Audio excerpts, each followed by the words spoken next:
കക്ഷികളായി ഭിന്നിക്കുമ്പോൾ എന്റെ ഉമ്മത്ത് 73 കക്ഷികളായി ഭിന്നിക്കുക തന്നെ ചെയ്യുമെന്ന് മഹാനായ നബി കരീം സല്ലല്ലാഹു അലൈഹി വസല്ലമ പഠിപ്പിക്കുകയാണ്. അതുകൊണ്ട് തന്നെ സഹാബത്തിന്റെ ചോദ്യം നമുക്ക് ചരിത്രത്തിൽ കാണാം. വമാ ഹിയ തിൽകൽ ഫിർഖ യാ റസൂലല്ലാഹ്. എല്ലാവരും റസൂലുള്ളാഹി സ്വല്ലല്ലാഹു അലൈഹി വസല്ലം 73 കക്ഷികളായി എന്റെ ഉമ്മത്ത് ഭിന്നിച്ചതിന് ശേഷം കുല്ലുഹും ഫിന്നാർ, അതിലെല്ലാവരും നരകത്തിലാണ്. ഇല്ലാ മില്ലത്തൻ വാഹിദ, ഒരു വിഭാഗം ഒഴികെ, ഒരു കക്ഷി ഒഴികെ. ആ ഒരു കക്ഷി സ്വർഗ്ഗത്തിലായിരിക്കുന്നതാണ്. സ്വഹാബത്തിന്റെ ചോദ്യം നമുക്ക് കാണാം. അല്ലാഹുവിന്റെ റസൂലേ, വമാ ഹിയ തിൽകൽ ഫിർഖ യാ റസൂലല്ലാഹ്. റസൂലേ, സ്വർഗ്ഗത്തിലേക്ക് പോകുന്ന ഒരു കക്ഷി ആരാണ് നബിയെ? അവരെ ഞങ്ങൾക്ക് പഠിപ്പിച്ചു തരാമോ എന്ന് ചോദിക്കാൻ. നമ്മളൊക്കെ ഇബാദത്ത് ചെയ്യുന്നതും നമ്മുടെയൊക്കെ നമസ്കാരങ്ങളിൽ നമ്മൾ മുഴുകുന്നതും ധാരാളം കർമ്മരംഗത്ത് മുന്നേറുന്നതുമൊക്കെ ഇബാദത്തുകൾ വർദ്ധിപ്പിക്കുന്നതൊക്കെ സ്വർഗം നേടാൻ വേണ്ടിയാണ്.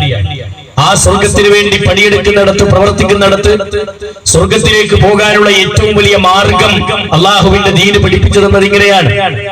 73 കക്ഷികളായി ഭിന്നിക്കും, അതിൽ ഒന്ന് മാത്രമാണ് സ്വർഗത്തിൽ എന്ന് ചോദിക്കുമ്പോൾ സ്വഹാബത്തിന്റെ ചോദ്യം ഇതാണ്. വമാ ഹിയ തിൽകൽ ഫിർഖ യാ റസൂലല്ലാഹ്. ആ ഒരു കക്ഷി ആരാണ് എന്ന് ചോദിക്കുമ്പോൾ നബി സല്ലല്ലാഹു അലൈഹി വസല്ലം അന്ന് പറഞ്ഞു കൊടുത്തത് ഏതെങ്കിലും ഒരു സംഘടനയുടെ പേരല്ല. ഇന്ന സംഘടനയിൽ മെമ്പർഷിപ്പ് എടുത്താലേ സ്വർഗത്തിലേക്ക് പ്രവേശിക്കുള്ളൂ എന്നതല്ല. മറിച്ച് മഹാനായ നബി കരീം സല്ലല്ലാഹു അലൈഹി വസല്ലം പഠിപ്പിച്ച ഒരു മാർഗമാണ്, ഒരു മാതൃകയുള്ള വാചകമാണ്. ഒരു സ്വഭാവത്തെ സ്വഹാബത്തിന് പഠിപ്പിക്കാൻ, ഒരു സ്വഭാവത്തെ സ്വഹാബത്തിന് വിവരിച്ചു കൊടുക്കാൻ. ആ സ്വഭാവം എന്താ? റസൂലുള്ളാഹി പറഞ്ഞു, മാ അന അലൈഹി യൗമ വസ്ഹാബി. ഞാനും എന്റെ സ്വഹാബത്തും ഇന്നത്തെ ദിവസം ഏതൊരു മാർഗത്തിലാണോ നിലകൊള്ളുന്നത്, ആ മാർഗത്തിൽ മരണം വരെ നിലകൊള്ളുന്നവരാണ് സ്വർഗത്തിലേക്ക് പോകുന്ന ഒരു വിഭാഗം എന്ന് നബി സല്ലല്ലാഹു അലൈഹി വസല്ലം പഠിപ്പിക്കുന്നത് കാണാം. അപ്പൊ ഏറ്റവും നല്ല ഒരു മാർഗം എന്നുള്ളത് അള്ളാഹുവിന്റെ റസൂലും സ്വഹാബത്തും അന്ന് ജീവിച്ചു കാണിച്ചു തന്ന ആ മാർഗത്തിൽ മരിക്കുന്നത് വരെ നിലകൊള്ളലാണ് സ്വർഗത്തിലേക്കുള്ള ഏറ്റവും പ്രധാനപ്പെട്ട മാർഗം എന്ന് നബി കരീം സല്ലല്ലാഹു അലൈഹി വസല്ലമ പഠിപ്പിക്കുന്നു. അള്ളാഹുവിന്റെ റസൂൽ സല്ലല്ലാഹു അലൈഹി വസല്ലമ പഠിപ്പിച്ചു, ആ പറഞ്ഞ സ്വഭാവ ഗുണത്തിന്റെ അടിസ്ഥാനത്തിലുള്ള വിശ്വാസരംഗം സ്വീകരിക്കുമ്പോഴാണ് ഒരു സമാധാനമുള്ള ജീവിതം നിങ്ങൾക്ക് കെട്ടിപ്പടുക്കാനാവുക. മഹാനായ നബി കരീം സല്ലല്ലാഹു അലൈഹി വസല്ലം പഠിപ്പിക്കുന്നത് കാണാം. പരിശുദ്ധ ഖുർആനിലെ 6-ാമത്തെ അധ്യായം അതിന്റെ 83, 82-ാമത്തെ വചനത്തിൽ അല്ലാഹു പഠിപ്പിക്കുന്നത് അല്ലദീന ആമനൂ വതത്മഇന്നു ഖുലൂബുഹും ബിദിക്രില്ലാഹ്. പരിശുദ്ധ ഖുർആനിലൂടെ അല്ലാഹു പഠിപ്പിക്കുന്നത് അല്ലദീന ആമനൂ വലം യൽബിസൂ ഈമാനഹും ബിദുൽമിൻ ഉലൈക ലഹുമുൽ അംൻ വഹും മുഹ്തദൂൻ. അല്ലദീന ആമനൂ, വിശ്വസിക്കുന്ന ആളുകൾ, വിശ്വാസികളായ ആളുകൾ, വലം യൽബിസൂ ഈമാനഹും ബിദുൽമിൻ, എന്നിട്ട് തന്റെ വിശ്വാസത്തിൽ ആരെങ്കിലും ആ വിശ്വാസത്തിൽ അന്യായം കൂട്ടിക്കലർത്താതിരിക്കുകയും ചെയ്യുന്നുവോ, വിശ്വസിക്കുകയും ആ വിശ്വാസത്തിൽ അന്യായം കൂട്ടിക്കലർത്താതിരിക്കുകയും ചെയ്യുന്നവർ ആരാണോ അങ്ങനെയുള്ള ആളുകളെ സംബന്ധിച്ച് പറഞ്ഞു, ഉലൈക ലഹുമുൽ അംൻ, അങ്ങനെയുള്ളവർക്കാണ് അംനുള്ളത്, നിർഭയത്വമുള്ളത്. വഹും മുഹ്തദൂൻ, അവർ തന്നെയാണ് സന്മാർഗികളായ ആളുകൾ. സന്മാർഗം പ്രാപിക്കുന്നവരും അവരാണ്. അപ്പൊ ജീവിതത്തിൽ നിർഭയത്വം ഉണ്ടാകണമെങ്കിൽ ഇസ്ലാം പഠിപ്പിച്ച വിശ്വാസ രംഗത്ത് ശരിപ്പെടുത്തണം. വിശ്വാസത്തിൽ ഒലിമ കലർന്നാൽ സഹോദരങ്ങളെ, അവന്റെ പരലോകം മാത്രമല്ല ഇഹലോകത്തിലും അവന് സ്വസ്ഥതയില്ലാത്ത ഒരു ജീവിതമാണ് ഉണ്ടാവുക എന്നാണ് പരിശുദ്ധ ഇസ്ലാം നമുക്ക് പഠിപ്പിച്ചു തന്നത്. മഹാനായ നബി കരീം സല്ലല്ലാഹു അലൈഹി വസല്ലം നമ്മളെ ഉണർത്തിയതാണ്. അതുകൊണ്ട് തന്നെ നമ്മൾ പഠിക്കേണ്ട, അറിയേണ്ട വളരെ സുപ്രധാനമായ ചില വിഷയങ്ങൾ പരിശുദ്ധ ഖുർആൻ നമുക്ക് ഓർമ്മപ്പെടുത്തി തരുന്നത് കാണാം.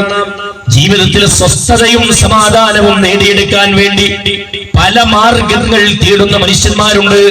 ഒട്ടനേക മാർഗങ്ങൾ. ജീവിതത്തിൽ സമാധാനത്തിന് വേണ്ടി ലഹരിന്റെ പിന്നാലെ പോകുന്ന മനുഷ്യന്മാരുണ്ട്.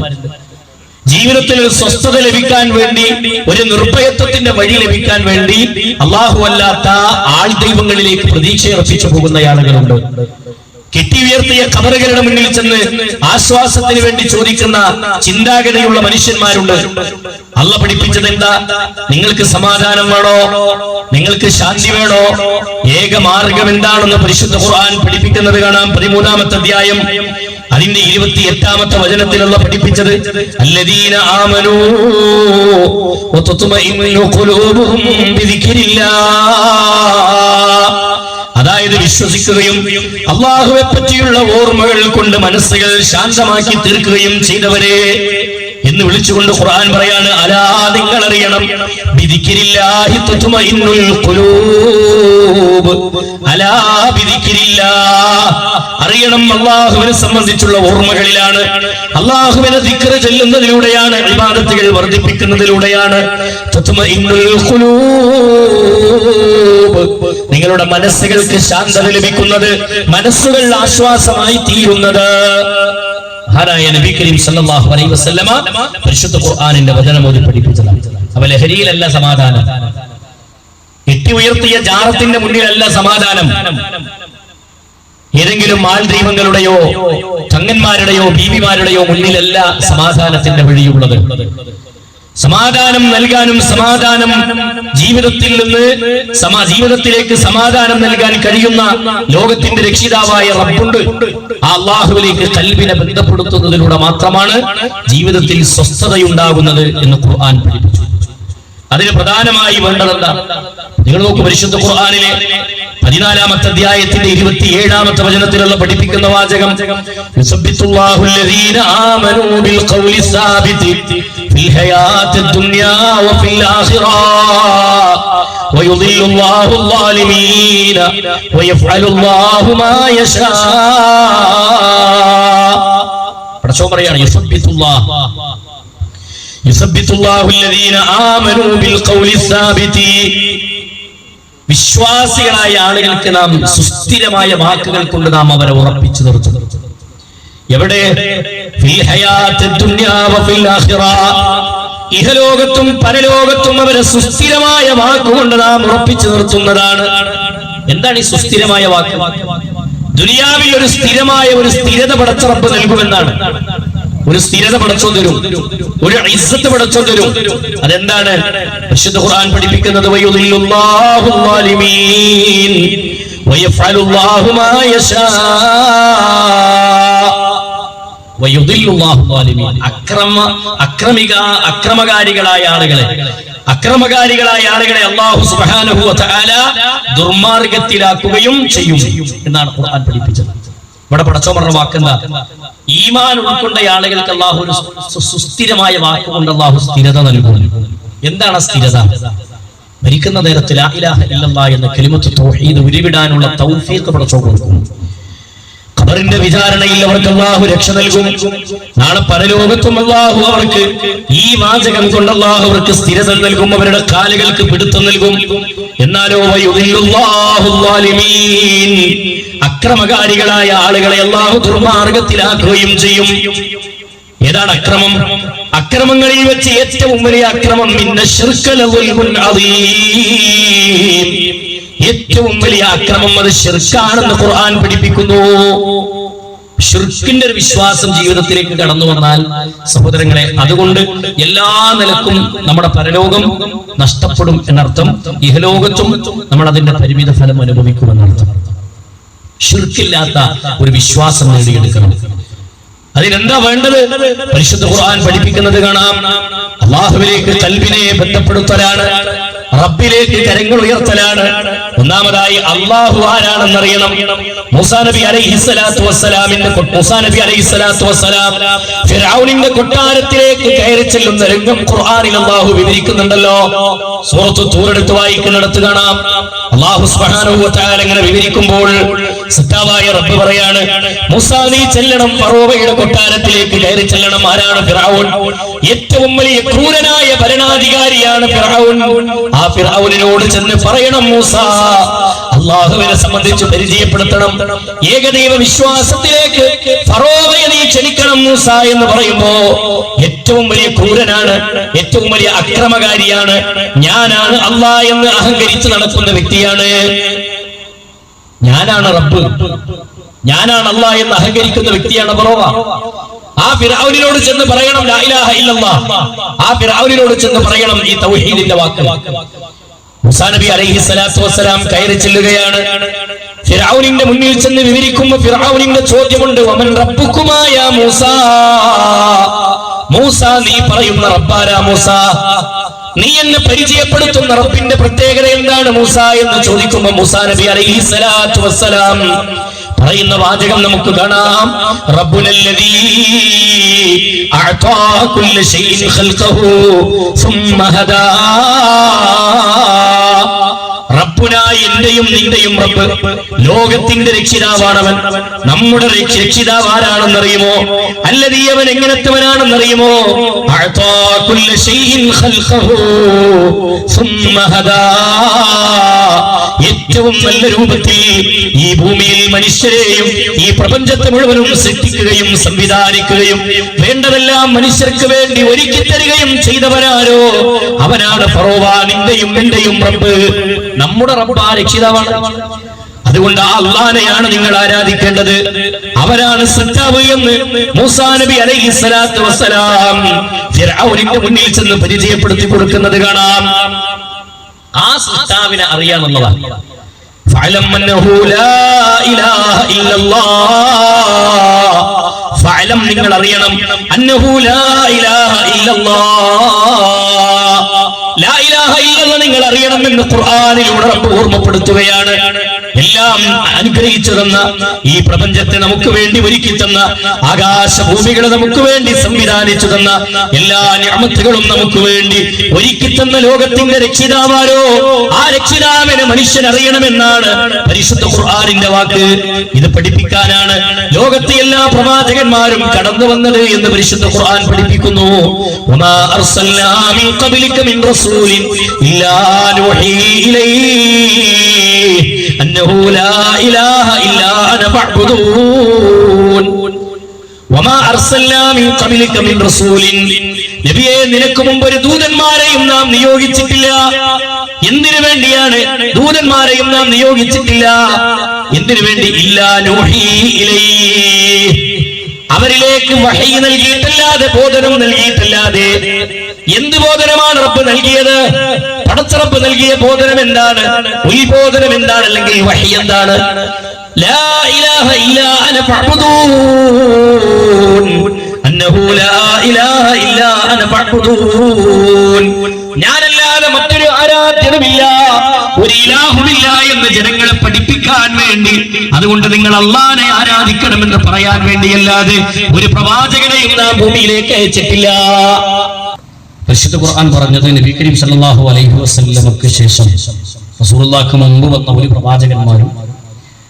പ്രവാചകനെയും നാം മുമ്പ് അയച്ചിട്ടില്ല. ലാ ഇലാഹ ഇല്ലല്ലാഹ് എന്ന കലിമത്ത് തൗഹീദ് പഠിപ്പിക്കാൻ വേണ്ടിയല്ലാതെ. പ്രവാചകന്മാരെ അല്ലാഹു നിയോഗിച്ചതിന്റെ ആകത്തുകയുള്ള ലക്ഷ്യം ഇതാണ്. പരിശുദ്ധ ഖുർആനിലൂടെ അല്ലാഹു തുടർന്ന് പഠിപ്പിക്കുന്ന വാചകം നമുക്ക് കാണാം. സൂറത്തുൻ നഹ്ലിലെ 36ാമത്തെ വചനത്തിൽ അല്ലാഹു പഠിപ്പിച്ചത്, വലഖദ് ബഅസ്നാ ഫീ കുല്ലി ഉമ്മത്തിൻ റസൂലാ അൻ യഅബ്ദുല്ലാഹ വജ്തനിബുത് താഗൂത്ത്. വലഖദ് ബഅസ്നാ ഫീ കുല്ലി ഉമ്മത്തിൻ റസൂലാ, തീർച്ചയായും ഓരോ ദൂതന്മാരെയും നാം നിയോഗിച്ചിരിക്കുന്നു. ഓരോ സമൂഹത്തിലേക്കും ഓരോ ദൂതന്മാരെ നിയോഗിച്ചിട്ടുണ്ട്. എന്തിനു വേണ്ടിയാണ് ആ ദൂതന്മാരെ നിയോഗിച്ചത്? അനിഅബ്ദുല്ലാഹ വജ്തനിബുത് താഗൂത്ത്. അനിഅബ്ദുല്ലാഹ്, നിങ്ങൾ അല്ലാഹുവിനെ ആരാധിക്കണമെന്ന് പഠിപ്പിക്കാൻ. വജ്തനിബുത് താഗൂത്ത്, താഗൂത്തിനെ നിങ്ങൾ വെടിയണമെന്ന് പഠിപ്പിക്കാൻ. അല്ലാഹു അല്ലാതെ ആരാധിക്കപ്പെടുന്നവയെ നിങ്ങൾ വെടിയണമെന്ന് പഠിപ്പിക്കാൻ വേണ്ടിയാണ് എന്ന് പരിശുദ്ധ ഖുർആനിലൂടെ അല്ലാഹു ബോധ്യപ്പെടുത്തുകയാണ്. സഹോദരങ്ങളെ, ഇത് മൊത്തത്തിൽ പ്രവാചകന്മാരുടെ ജീവിത ചരിത്രത്തെ കുറിച്ച് പറയുന്ന രൂപത്തിൽ അല്ലാഹു പഠിപ്പിച്ചതാണെങ്കിൽ, ഓരോ പ്രവാചകന്മാരുടെ ദൗത്യത്തെയും അല്ലാഹു പരിശുദ്ധ ഖുർആനിലൂടെ വെവ്വേറെയായി എടുത്ത് പഠിപ്പിക്കുന്നത് കാണാം. നോക്കൂ, ഒരു ഉദാഹരണത്തിന് 2-3 പ്രവാചകന്മാരുടെ ചരിത്രം പഠിപ്പിക്കുന്നത് പരിശുദ്ധ ഖുർആൻ ബോധ്യപ്പെടുത്തുന്നത് കാണാം. വലഖദ് അർസൽനാ നൂഹൻ ഇലാ ഖൗമിഹി, നൂഹ് നബി അലൈഹി സ്വലാത്തു വസ്സലാമിനെ അദ്ദേഹത്തിന്റെ ജനതയിലേക്ക് അല്ലാഹു പറഞ്ഞയച്ചു. എന്തിനു വേണ്ടിയാണ് നൂഹ് നബി അലൈഹി സ്വലാത്തു വസ്സലാം വന്നത്? ഖാല യാ ഖൗം, ഈ ജനങ്ങളെ എന്ന് വിളിച്ചുകൊണ്ട് അദ്ദേഹം പറഞ്ഞു, ഇഅ്ബുദുല്ലാഹ്, നിങ്ങൾ അല്ലാഹുവിനെ ആരാധിക്കണം. മാലക്കും മിൻ ഇലാഹിൻ ഗൈറുഹു, അല്ലാഹുവിന് പുറമെ മറ്റൊന്നിനെയും നിങ്ങൾ ആരാധിക്കരുത്. അഫലാ തത്തഖൂൻ, നിങ്ങൾ സൂക്ഷ്മത പാലിക്കുന്നില്ലേ? അല്ലാഹു ചോദിച്ച ചോദ്യമാണ്. അതേ ചോദ്യം പരിശുദ്ധ ഖുർആനിലെ സൂറത്തുൽ അറാഫിന്റെ 65-ാമത്തെ വചനത്തിൽ ഹൂദ് നബി അലൈഹിസ്സലാത്തു വസ്സലാമിനെ കുറിച്ച് പറഞ്ഞു. വഇലാ ആദിൻ അഖാഹും ഹൂദാ, ഹൂദ് നബി അലൈഹിസ്സലാത്തു വസ്സലാമിനെ ആദ് സമൂഹത്തിലേക്ക് നാം പറഞ്ഞയച്ചു. എന്തിനു വേണ്ടി? യഅ്ബുദുല്ലാഹ മാലക്കും മിൻ ഇലാഹിൻ ഗൈറുഹു, അല്ലാഹുവിന് പുറമെ മറ്റാരെയും നിങ്ങൾ ആരാധിച്ചുകൂടാ എന്ന് പഠിപ്പിക്കാൻ വേണ്ടി. അവിടെയും അല്ലാഹു ചോദിച്ചത് അഫലാ തത്തഖൂൻ, നിങ്ങൾ സൂക്ഷ്മത പാലിക്കുന്നില്ലേ? ഉടക്കപ്പടച്ചോണ്ട് ചോദ്യത അവിടെ നിർത്തിയില്ല. പരിശുദ്ധ ഖുർആനിലെ സൂറത്തുൽ അറാഫിലെ 73-ാമത്തെ വചനത്തിൽ പടച്ചോൻ പറഞ്ഞ വാചകനാണ്. അവിടെയും അല്ലാഹു പറഞ്ഞു ഇലാ സമൂദ അഖാഹും സ്വാലിഹാ, സ്വാലിഹ് നബി അലൈഹിസ്സലാത്തു വസ്സലാമിനെ അദ്ദേഹത്തിന്റെ ജനതയിലേക്ക് നാം പറഞ്ഞേക്കുകയുണ്ടായി. ഇതേ ആദർശം പഠിപ്പിക്കാൻ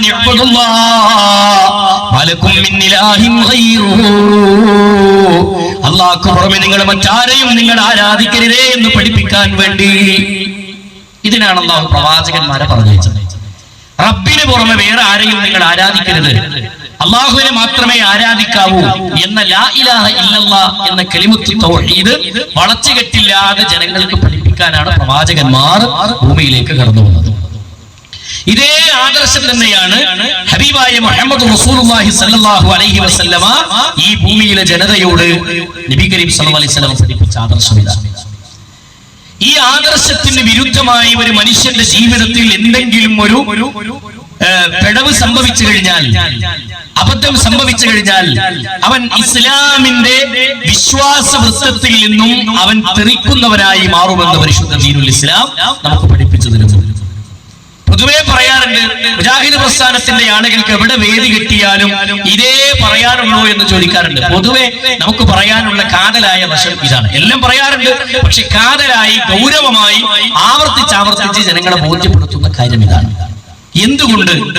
ഈ വിഷയത്തിൽ ഒരാൾക്ക് തകരാറ് പറ്റിയാൽ അവന്റെ പരലോകം നഷ്ടമാകും, അവന്റെ ആഖിറം നഷ്ടമാകുമെന്ന് പരിശുദ്ധ ഖുർആനും മഹാനായ നബി കരീം സല്ലല്ലാഹു അലൈഹി വസല്ലം പഠിപ്പിച്ചിട്ടുണ്ട്.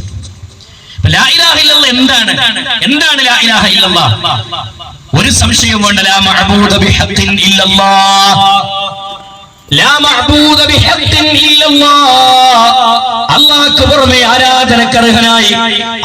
പുറമെ ആരാധനക്കർഹനായി ഭൂമി ലോകത്തൊരു ശക്തിയും ഇല്ല. ഇതാണ് ലാ ഇലാഹ ഇല്ലല്ലാഹ് എന്നതിന് പണ്ഡിതന്മാർ നൽകിയ വ്യാഖ്യാനം. ലാ മഅബൂദ ബിഹഖിൻ സിവല്ലാഹ്, അല്ലാഹുവിന് സമമായി ഭൂമിയിൽ ഒരു ശക്തിയും ഒരു വ്യക്തിയും ഒരു വസ്തുവും വേറെയില്ല, അത് റബ്ബ് മാത്രമാണ്. അതുകൊണ്ട് തന്നെ ആരാധനകൾ എന്തൊക്കെയുണ്ടോ, എന്തെല്ലാം ആരാധനകളുണ്ടോ, ആരാധനകളൊക്കെ അല്ലാഹുവിന് മാത്രമേ സമർപ്പിക്കാവൂ എന്ന് പരിശുദ്ധ ഖുർആൻ മനുഷ്യരോട് പഠിപ്പിക്കുന്നു. ഇത് മനുഷ്യ സമൂഹത്തിന്റെ മുന്നിൽ അല്ലാഹു വ്യക്തമായി വിവരിച്ചു കൊടുക്കുന്ന കാര്യമാണ്. അവിടെ അല്ലാഹു സുബ്ഹാനഹു വ തആല പറഞ്ഞതാണ്, ആരാധനകളിൽ പ്രധാനമാണ് ദുആ എന്ന് പറഞ്ഞാൽ പ്രാർത്ഥന എന്നത്. അദ്ദുആ ഹുവൽ ഇബാദ, പ്രാർത്ഥന അത് തന്നെയാണ് ആരാധന. ആരാധനയാകുന്ന പ്രാർത്ഥനയെ റബ്ബല്ലാത്തവർക്ക് നിങ്ങൾ നൽകിക്കൂടാ, റബ്ബല്ലാത്ത വ്യക്തികളുടെ മുന്നിൽ നടത്തിക്കൂടാ, റബ്ബല്ലാത്ത ശക്തികളുടെ മുന്നിൽ നടത്തിക്കൂടാ എന്ന് പരിശുദ്ധ ഖുർആനിലൂടെ അല്ലാഹു മനുഷ്യരെ പഠിപ്പിച്ചു. മഹാനായ മുഹമ്മദ് റസൂലുള്ളാഹി സ്വല്ലല്ലാഹു അലൈഹി വസല്ലം പറയാണ്, ഇദാ സഅൽത ഫസ്അലില്ലാഹ് വഇദാ ഇസ്തഅൻത ഫസ്തഇൻ ബില്ലാഹ്. ഇദാ സഅൽത ഫസ്അലില്ലാഹ്, നീ ചോദിക്കുകയാണെങ്കിൽ നീ അല്ലാഹുവോട് ചോദിക്കണേ. വഇദാ ഇസ്തഅൻത ഫസ്തഇൻ ബില്ലാഹ്, നീ സഹായം തേടുകയാണോ നീ അല്ലാഹുവോട് സഹായം തേടണം കേട്ടോ. ചോദിക്കുകയാണെങ്കിൽ നീ അല്ലാഹുവോട് ചോദിക്കണം. നീ സഹായം തേടാണോ നീ അല്ലാഹുവോട് സഹായം തേടും. എത്ര മനോഹരമായ ശൈലി! പക്ഷേ ജീവിതത്തിൽ നിന്ന് ഈ റസൂലുള്ളാഹി പഠിപ്പിച്ച, ഖുർആൻ പഠിപ്പിച്ച ഈ ആദർശത്തിൽ നിന്ന് വഴിമാറി പോകുന്ന കുറേ മനുഷ്യന്മാർ നമ്മുടെ നാട്ടിലുണ്ട്. ഈ ഒരു സംസാരം കൊണ്ട് ഉദ്ദേശിക്കുന്നത് അവർക്ക് ഇതിന്റെ യാഥാർത്ഥ്യം ബോധ്യപ്പെടുത്തുക എന്നതാണ്. ഒരു സംഘടനയെ തേജോവധം ചെയ്യാനോ ഒരു വ്യക്തിപരമായി ഏതെങ്കിലും ഒരാളെ ആക്ഷേപിക്കാനോ ഒന്നും നമ്മുടെ ഈ സംസാരം കൊണ്ടൊന്നും ലക്ഷ്യമില്ല എന്ന് ആദ്യം അടിവരയിട്ട് മനസ്സിലാക്കണം. തികച്ചും പരലോകം ലക്ഷ്യം വെച്ച് മാത്രം സംസാരിക്കുന്ന ഒരു സംസാരമായിട്ടാണ് ഇതിനെ കാണേണ്ടത്. വിസ്ഡം ഇസ്ലാമിക് ഓർഗനൈസേഷന്റെ വേദിയിലുള്ള എല്ലാ പ്രവർത്തനങ്ങളും ഈ ഒരു ലക്ഷ്യത്തോടു കൂടി മുന്നോട്ട് പോകുന്നതാണ്. ഭൗതികമായി യാതൊരു ലക്ഷ്യവും ഇത്തരം സംസാരങ്ങളുടെ, പ്രഭാഷണങ്ങളുടെ, ക്ലാസുകളുടെ പിന്നാലെ ഇല്ല എന്ന് തിരിച്ചറിയാൻ നമുക്ക് സാധിക്കണം. അല്ലാഹു മനസ്സിലാക്കാനുള്ള തൗഫീഖ് നൽകട്ടെ. പരിശുദ്ധ ഖുർആനിലൂടെ ലോകത്തിന്റെ രക്ഷിതാവായ റബ്ബ് മനുഷ്യനോട് പഠിപ്പിച്ച കാര്യമാണ്. വഖാല റബ്ബുക്കും ഉദ്ഊനി അസ്തജിബ് ലക്കും. വഖാല റബ്ബുക്കും, നിങ്ങളുടെ റബ്ബ് പറഞ്ഞിരിക്കുന്നു, ഉദ്ഊനി, നിങ്ങൾ എന്നോട് ദുആ ചെയ്യണേ, അസ്തജിബ് ലക്കും, ഞാൻ നിങ്ങൾക്ക് ഉത്തരം നൽകാം. വാക്കാണ് പരിശുദ്ധ ഖുർആനിൽ സൂറത്തുൽ ബഖറയിലേക്ക് പോയാൽ അവിടെ റബ്ബ് പറഞ്ഞു, ഞാൻ തുടക്കത്തിൽ ഓതി വെച്ച വചനം അതാണ്, വൈദാ സഅലക ഇബാദി അന്നി ഫഇന്നി ഖരീബ് ഉജീബു ദഅവത ദാഇ ഇദാ ദഅൻ ഫല്യസ്തജീബൂ ലി വൽയുഅ്മിനൂ ബി ലഅല്ലഹും യർഷുദൂൻ. വൈദാ സഅലക ഇബാദി, നബിയേ, എന്റെ അടിമകൾ എന്നെ കുറിച്ച് നിന്നോട് ചോദിച്ചാൽ, അന്നീ ഫഇന്നീ ഖരീബ്, അവരോട് പറഞ്ഞു കൊടുക്കണം നബിയേ, അവരോട് പഠിപ്പിച്ചു കൊടുക്കണം നബിയേ, ഞാൻ അവരുടെ അടുത്തുണ്ട് എന്നവരോട് പറയണേ റസൂലേ. ഉജീബു ദഅവത ദാഇ ഇദാ ദഅൻ, അതുകൊണ്ട് ദുആ ചെയ്യുന്നവർ, പ്രാർത്ഥിക്കുന്നവർ, ആരാധിക്കുന്നവർ എന്നോട് പ്രാർത്ഥിക്കട്ടെ, ചോദിക്കുന്നവർ എന്നോട് ചോദിക്കട്ടെ എന്ന് അല്ലാഹ് പഠിപ്പിക്കുമ്പോ, ജീവിതത്തിൽ തന്റെ കാര്യങ്ങൾ നടന്നു കിട്ടാൻ വേണ്ടി നീ റബ്ബിനോട് ചോദിക്കണമെന്ന് അല്ലാഹ് പറയുമ്പോ, അല്ലാഹുവിലേക്കാണ് നിന്റെ കരങ്ങൾ നീ ഉയർത്തി തേടേണ്ടത് എന്ന് അല്ലാഹു സുബ്ഹാനഹു വ തആല പഠിപ്പിക്കുമ്പോ, പിന്നെ എന്തിനാണ് സഹോദരങ്ങളെ കെട്ടി ഉയർത്തിയ ജാറത്തിന്റെ മുന്നിൽ ചെന്നിട്ട് മക്കളെ ചോദിക്കുന്നത് എന്തിനാ? കെട്ടി ഉയർത്തിയ ഖബറുകളുടെ മുന്നിൽ ചെന്ന് അതേ തന്റെ രോഗം മാറിക്കിട്ടാൻ വേണ്ടി ഖബറാണിയോട് പ്രാർത്ഥിക്കുന്നത് എന്തിനാണ്? എന്തിനാ പ്രാർത്ഥിക്കുന്നത്? പൊതുവെ പറയാറുണ്ട്, ഞങ്ങൾ പ്രാർത്ഥിക്കാറില്ല, ഞങ്ങൾ സഹായം തേടുകയാണെന്നാണ്. സഹോദരങ്ങളെ, അല്ലാഹുവോട് ചെയ്യുന്ന ഒരു ഇബാദത്തിന്റെ ശൈലിയിൽ ഖബറിൽ കിടക്കുന്ന ശൈഖിനോട് ചോദിച്ചാൽ അതിന് പറയുന്ന പേരാണ് പ്രാർത്ഥന. അതിന് പറയുന്ന പേരാണ് പ്രാർത്ഥന. നമ്മുടെ ജീവിതത്തിൽ വരാൻ പാടില്ലാത്ത, ഉണ്ടാകാൻ പാടില്ലാത്ത ശൈലി. പിന്നെ പറയാറുള്ള ഒരു ശൈലി എന്താ, വാക്കെന്താ, ഒരു വ്യാഖ്യാനമാണെന്ന്. ഖബറിൽ കിടക്കുന്ന ശൈഖ് ഇലാഹാണെന്ന് വിശ്വസിച്ചാലേ ശിർക്കാകുള്ളൂ. ഖബറിൽ കിടക്കുന്ന ശൈഖ് ഇലാഹാണെന്ന് വിശ്വസിച്ചുകൊണ്ടല്ല ഞങ്ങൾ തേടുന്നത് എന്നാണ് പിന്നെ പറയാം. ഖബറിൽ കിടക്കുന്ന ശൈഖ് ഇലാഹാണെന്ന് ഞങ്ങൾ വിശ്വസിച്ചിട്ടില്ലല്ലോ, അങ്ങനെ വിശ്വസിച്ചാലല്ലേ തകരാറുള്ളൂ എന്ന് പറയാറുണ്ട്. സഹോദരങ്ങളെ, മഹാനായ മുഹ്യിദ്ദീൻ ശൈഖ് റഹ്മത്തുള്ളാഹി അലൈഹി, മുഹ്യിദ്ദീൻ ശൈഖ് റഹ്മത്തുള്ളാഹി അലൈഹിക്ക് പ്രസിദ്ധമായ 3 ഗ്രന്ഥങ്ങളുണ്ട്. പ്രസിദ്ധമായ 3 ഗ്രന്ഥങ്ങൾ നമ്മുടെ നാട്ടിലുള്ള ആളുകൾക്ക് അറിയുന്ന ശൈഖിന്റെ കിതാബ് ഏതാന്ന് ചോദിച്ചാൽ 2 കിതാബേക്കാണ്. ഒന്ന് കുത്തുബിയത്തും, പിന്നൊന്ന് നിദീമാലയും. നിദീമാലയും കുത്തുബിയത്തുമാണ് നമുക്ക് പരിചയമുള്ളതെങ്കിൽ അത് ഷെയ്ഖിന്റെ കിതാബല്ല, അത് ഷെയ്ഖ് രചിച്ചുണ്ടാക്കിയതല്ല. ഷെയ്ഖിന്റെ ഗ്രന്ഥങ്ങൾ എന്നുള്ളത് 3 ഗ്രന്ഥങ്ങളാണ്. മുഹ്യിദ്ദീൻ ശൈഖ് റഹ്മത്തുള്ളാഹിയുടെ കിതാബ് അത്, ഒന്ന് ഫത്ഹുർ റബ്ബാനി, 2 ഉല്ലിയത്തുൽ ത്വാലിബീൻ, 3 ഫുതൂഹുൽ ഗൈബ്. ഈ 3 കിതാബുകൾ ഷെയ്ഖിന്റെ ഗ്രന്ഥങ്ങളാണ്. അതിൽ ഫത്ഹുർ റബ്ബാനിയിൽ കാണാം, ഫത്ഹുർ റബ്ബാനി വായിക്കുന്നിടത്ത് കാണാം, ഫത്ഹുർ റബ്ബാനി തുറന്നു വെച്ച് വായിച്ചാൽ അവിടെ കാണാം, നോക്കൂ നിങ്ങൾ, കൈഫ തഖൂലു ലാ ഇലാഹ ഇല്ലല്ലാഹ്. മുഹ്യിദ്ദീൻ ശൈഖ് റഹ്മത്തുള്ളാഹി അലൈഹി ചോദിക്കുകയാണ്, കൈഫ തഖൂലു ലാ ഇലാഹ ഇല്ലല്ലാഹ്, നിനക്കെങ്ങനെ ലാ ഇലാഹ ഇല്ലല്ലാഹ് പറയാൻ കഴിയുന്നു? മുസ്ലിമേ, നിനക്ക് എങ്ങനെ ലാ ഇലാഹ ഇല്ലല്ലാഹ് പറയാൻ കഴിയുന്നു? ഫീ ഖൽബിക കം ഇലാഹ്, നിന്റെ ഹൃദയത്തിന്റെ ഉള്ളിൽ എത്ര ഇലാഹുകളെയാണ് നീ വെച്ചുകൊണ്ട് നടക്കുന്നത്? നമ്മളെന്താ പറയാ, ഖബറിൽ കിടക്കുന്ന ശൈഖ് അല്ലെങ്കിൽ ജീവിച്ചിരിക്കുന്ന ശൈഖാവട്ടെ, ഖബറിൽ കിടക്കുന്നവരാകട്ടെ, ഞങ്ങൾ ഇലാഹാണെന്ന്, അവർ ഇലാഹാണെന്ന് വിശ്വസിച്ചുകൊണ്ടല്ല ഞങ്ങൾ തേടിയത്. സഹോദരങ്ങളെ, മുഹ്യിദ്ദീൻ ശൈഖ് റഹ്മത്തുള്ളാഹി അലൈഹി പറയാണ്, നിന്റെ ഹൃദയത്തിൽ എത്ര ആരാധ്യന്മാരാണ്, എത്ര ഇലാഹുകളാണ്. എന്നിട്ട് ശൈഖ് അവറുകൾ പറഞ്ഞു, നീ ഏതെങ്കിലും ഒരു വ്യക്തിയിലേക്കോ, ഏതെങ്കിലും ഒരു വസ്തുവിലേക്കോ, ഏതെങ്കിലും ഒരു ശക്തിയിലേക്കോ നീ അവലംബം അർപ്പിച്ചു കഴിഞ്ഞാൽ, ഏതെങ്കിലും ഒരു വ്യക്തിയെയോ ശക്തിയെയോ നീ ആരാധിക്കുന്ന അല്ലെങ്കിൽ ശക്തിയോട് നീ പ്രാർത്ഥിക്കുന്ന ശൈലി ഉണ്ടായാൽ, വഹുവ ഇലാഹുക, അത് നിന്റെ ഇലാഹായി മാറി, വഹുവ സ്വനമുക, അത് നിന്റെ വിഗ്രഹമായി മാറി. അപ്പൊ ഖബറിൽ കിടക്കുന്നവരാകട്ടെ അല്ലാത്തവരാകട്ടെ, അവർ ഇലാഹാണെന്ന് വിശ്വസിക്കണമെന്നില്ല. ഇലാഹാണെന്ന് വിശ്വസിക്കണമെന്നില്ല. മറിച്ച് ഖബറിൽ കിടക്കുന്ന ശൈഖ്, ആ ശൈഖിനോട് അള്ളാഹിനോട് ചെയ്യുന്ന ഒരു ആരാധന ശൈഖിനോട് നിർവഹിച്ചാൽ തന്നെ ആ ഖബർ ഇലാഹാകുമെന്നാണ് മഹാനായ മുഹ്യിദ്ദീൻ ശൈഖ് റഹ്മത്തുള്ളാഹി അലൈഹിയുടെ വാചകം നമുക്ക് കാണാം. അവിടെന്താ ഏറ്റവും പ്രധാനം? അള്ളാഹു അല്ലാത്തവരോട് പ്രാർത്ഥിച്ചാൽ തന്നെ, അല്ലെങ്കിൽ അള്ളാഹു അല്ലാത്തവർക്ക് നേർച്ച നേർന്നാൽ തന്നെ, അള്ളാഹു അല്ലാത്തവരുടെ പേരിൽ ബലീകർമ്മം നടത്തിയാൽ തന്നെ ആ വ്യക്തി, ആ ശക്തി അല്ലെങ്കിൽ ആ വസ്തു ഇലാഹായി മാറി. പണിയെടുത്താൽ മതി, വിശ്വസിക്കണമെന്നില്ല. ഇലാഹാണെന്ന് ഇലാഹിനെ ചെയ്യേണ്ട ഒരു ഇബാദത്ത് ഏതെങ്കിലും ഒരു ശക്തിക്കോ വ്യക്തിക്കോ വസ്തുവിനോ നൽകിയാൽ തന്നെ വസ്തു ഇലാഹായി എന്ന് ഞാൻ പറഞ്ഞതല്ല. മഹാനായ മുഹ്യിദ്ദീൻ ശൈഖ് റഹ്മത്തുള്ളാഹി അലൈഹി അദ്ദേഹത്തിന്റെ ഫത്ഹുർ റബ്ബാനി എന്ന ഗ്രന്ഥം അതിന്റെ 14ാമത്തെ പേജ് മുതൽ ഇങ്ങനെ വായിച്ചു പോന്നാൽ മതി. ഫത്ഹുർ റബ്ബാനി എന്ന കിതാബ് എല്ലാ നാട്ടിലുള്ള പള്ളി ദർസുകളിലൊക്കെ മിക്കവാറും ആളുകളൊക്കെ ഓതി പഠിക്കുന്ന കിതാബുകളിൽ ഒന്നാണ്. ആ ഫത്ഹുർ റബ്ബാനിയൊക്കെ ഒന്ന് മനസ്സ് തുറന്ന് വായിക്കാൻ തന്നെ നമ്മൾ തീരുമാനിച്ചാൽ ഒരു ഖബറിന്റെ മുന്നിലും ഒരു ശൈഖിന്റെ മുന്നിലും നമ്മൾ ചെന്ന് ആരാധന നടത്തൂല. അതിന്റെ യാഥാർത്ഥ്യമാണ്. റബ്ബല്ലാത്തവരോട് ചോദിക്കുക എന്ന് പറഞ്ഞാൽ അതിനിങ്ങനെ എന്ത് വ്യാഖ്യാനം പറഞ്ഞാലും ശരി, ശിർക്കാണ്. ശിർക്ക് ജീവിതത്തിൽ ഇല്ലാതിരിക്കാൻ നാം പരിശ്രമിക്കുക. റഹ്മാനായ റബ്ബ് മാനവ സമൂഹത്തിനോട് പഠിപ്പിച്ച ഏറ്റവും ഗൗരവമുള്ള ഒരു ആശയമല്ലേ പ്രിയമുള്ളവരെ? ഇത് ഏറ്റവും ഗൗരവമുള്ള ഒരു ആശയമല്ലേ? അതുകൊണ്ട് ഒരു നിലക്കും റബ്ബല്ലാത്തവരിലേക്ക് നിന്റെ കരങ്ങൾ ഉയർത്തരുത്, റബ്ബല്ലാത്തവരിലേക്ക് നിന്റെ പ്രാർത്ഥനകൾ ഉയർത്തരുത്. കാരണം എന്തെന്നറിയുമോ? ഒന്നാമത്തെ കാരണം, പ്രാർത്ഥനയ്ക്ക് അർഹൻ അല്ലാഹ് മാത്രമാണ്. രണ്ടാമത്തത്, അല്ലാഹു അല്ലാത്ത ഒരാളും പ്രാർത്ഥന കേൾക്കുകയില്ല. ഞാൻ പറഞ്ഞല്ല, പരിശുദ്ധ ഖുർആൻ എടുത്തോളൂ. നമ്മളെ കോലി ശീലിച്ച ആയത്തുകളാണല്ലോ. അല്ലാഹ് പറയാണ്, ഇൻ തദഉഹും, നിങ്ങൾ അവരോട് പ്രാർത്ഥിച്ചാൽ. ആരോട്? അല്ലാഹു അല്ലാത്ത ഏത് വ്യക്തിയാവട്ടെ, ഏത് മഹാനാവട്ടെ, ആരോട് നിങ്ങൾ പ്രാർത്ഥിച്ചാലും ലാ യസ്മഉ ദുആഅകും, നിങ്ങളുടെ ദുആഇനെ അവർ കേൾക്കുകയില്ല. നിങ്ങളുടെ ആരാധന അല്ലെങ്കിൽ നിങ്ങളുടെ ദുആഇനെ അവർ കേൾക്കുകയില്ല. വലൗ സമിഉ, ഇനി കേൾക്കുമെന്ന് നിങ്ങൾ സങ്കല്പിച്ചാൽ തന്നെയും, കേൾക്കുമെന്ന് നിങ്ങൾ വാദിച്ചാൽ തന്നെയും, മസ്തജാബൂ ലക്കും, ഉത്തരം നൽകാൻ നിങ്ങളെ കൊണ്ട് സാധ്യമല്ല, അവരെ കൊണ്ട് സാധ്യമല്ല എന്ന് പരിശുദ്ധ ഖുർആൻ പഠിപ്പിക്കുകയാണ്. ലാ യസ്മഉ ദുആഅകും, ദുആഇനെ അവർ കേൾക്കൂല. ഇനി കേൾക്കുമെന്ന് ആരെങ്കിലും വാദിച്ചാൽ തന്നെയും മസ്തജാബൂ ലക്കും, ഉത്തരം നൽകാൻ അവർക്ക് സാധ്യമല്ല, ആ പ്രാർത്ഥനയ്ക്ക് ഉത്തരം നൽകാൻ കഴിയില്ല.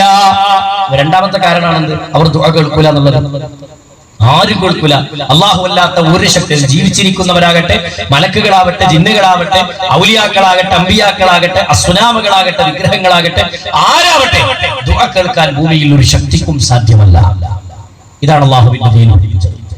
വിശുദ്ധ ഖുർആനിലൂടെ അല്ലാഹു പറഞ്ഞു, മൂന്നാമത്തെ കാരണം പറഞ്ഞത് ഏറ്റവും വലിയ വഴിപിഴവാണ്.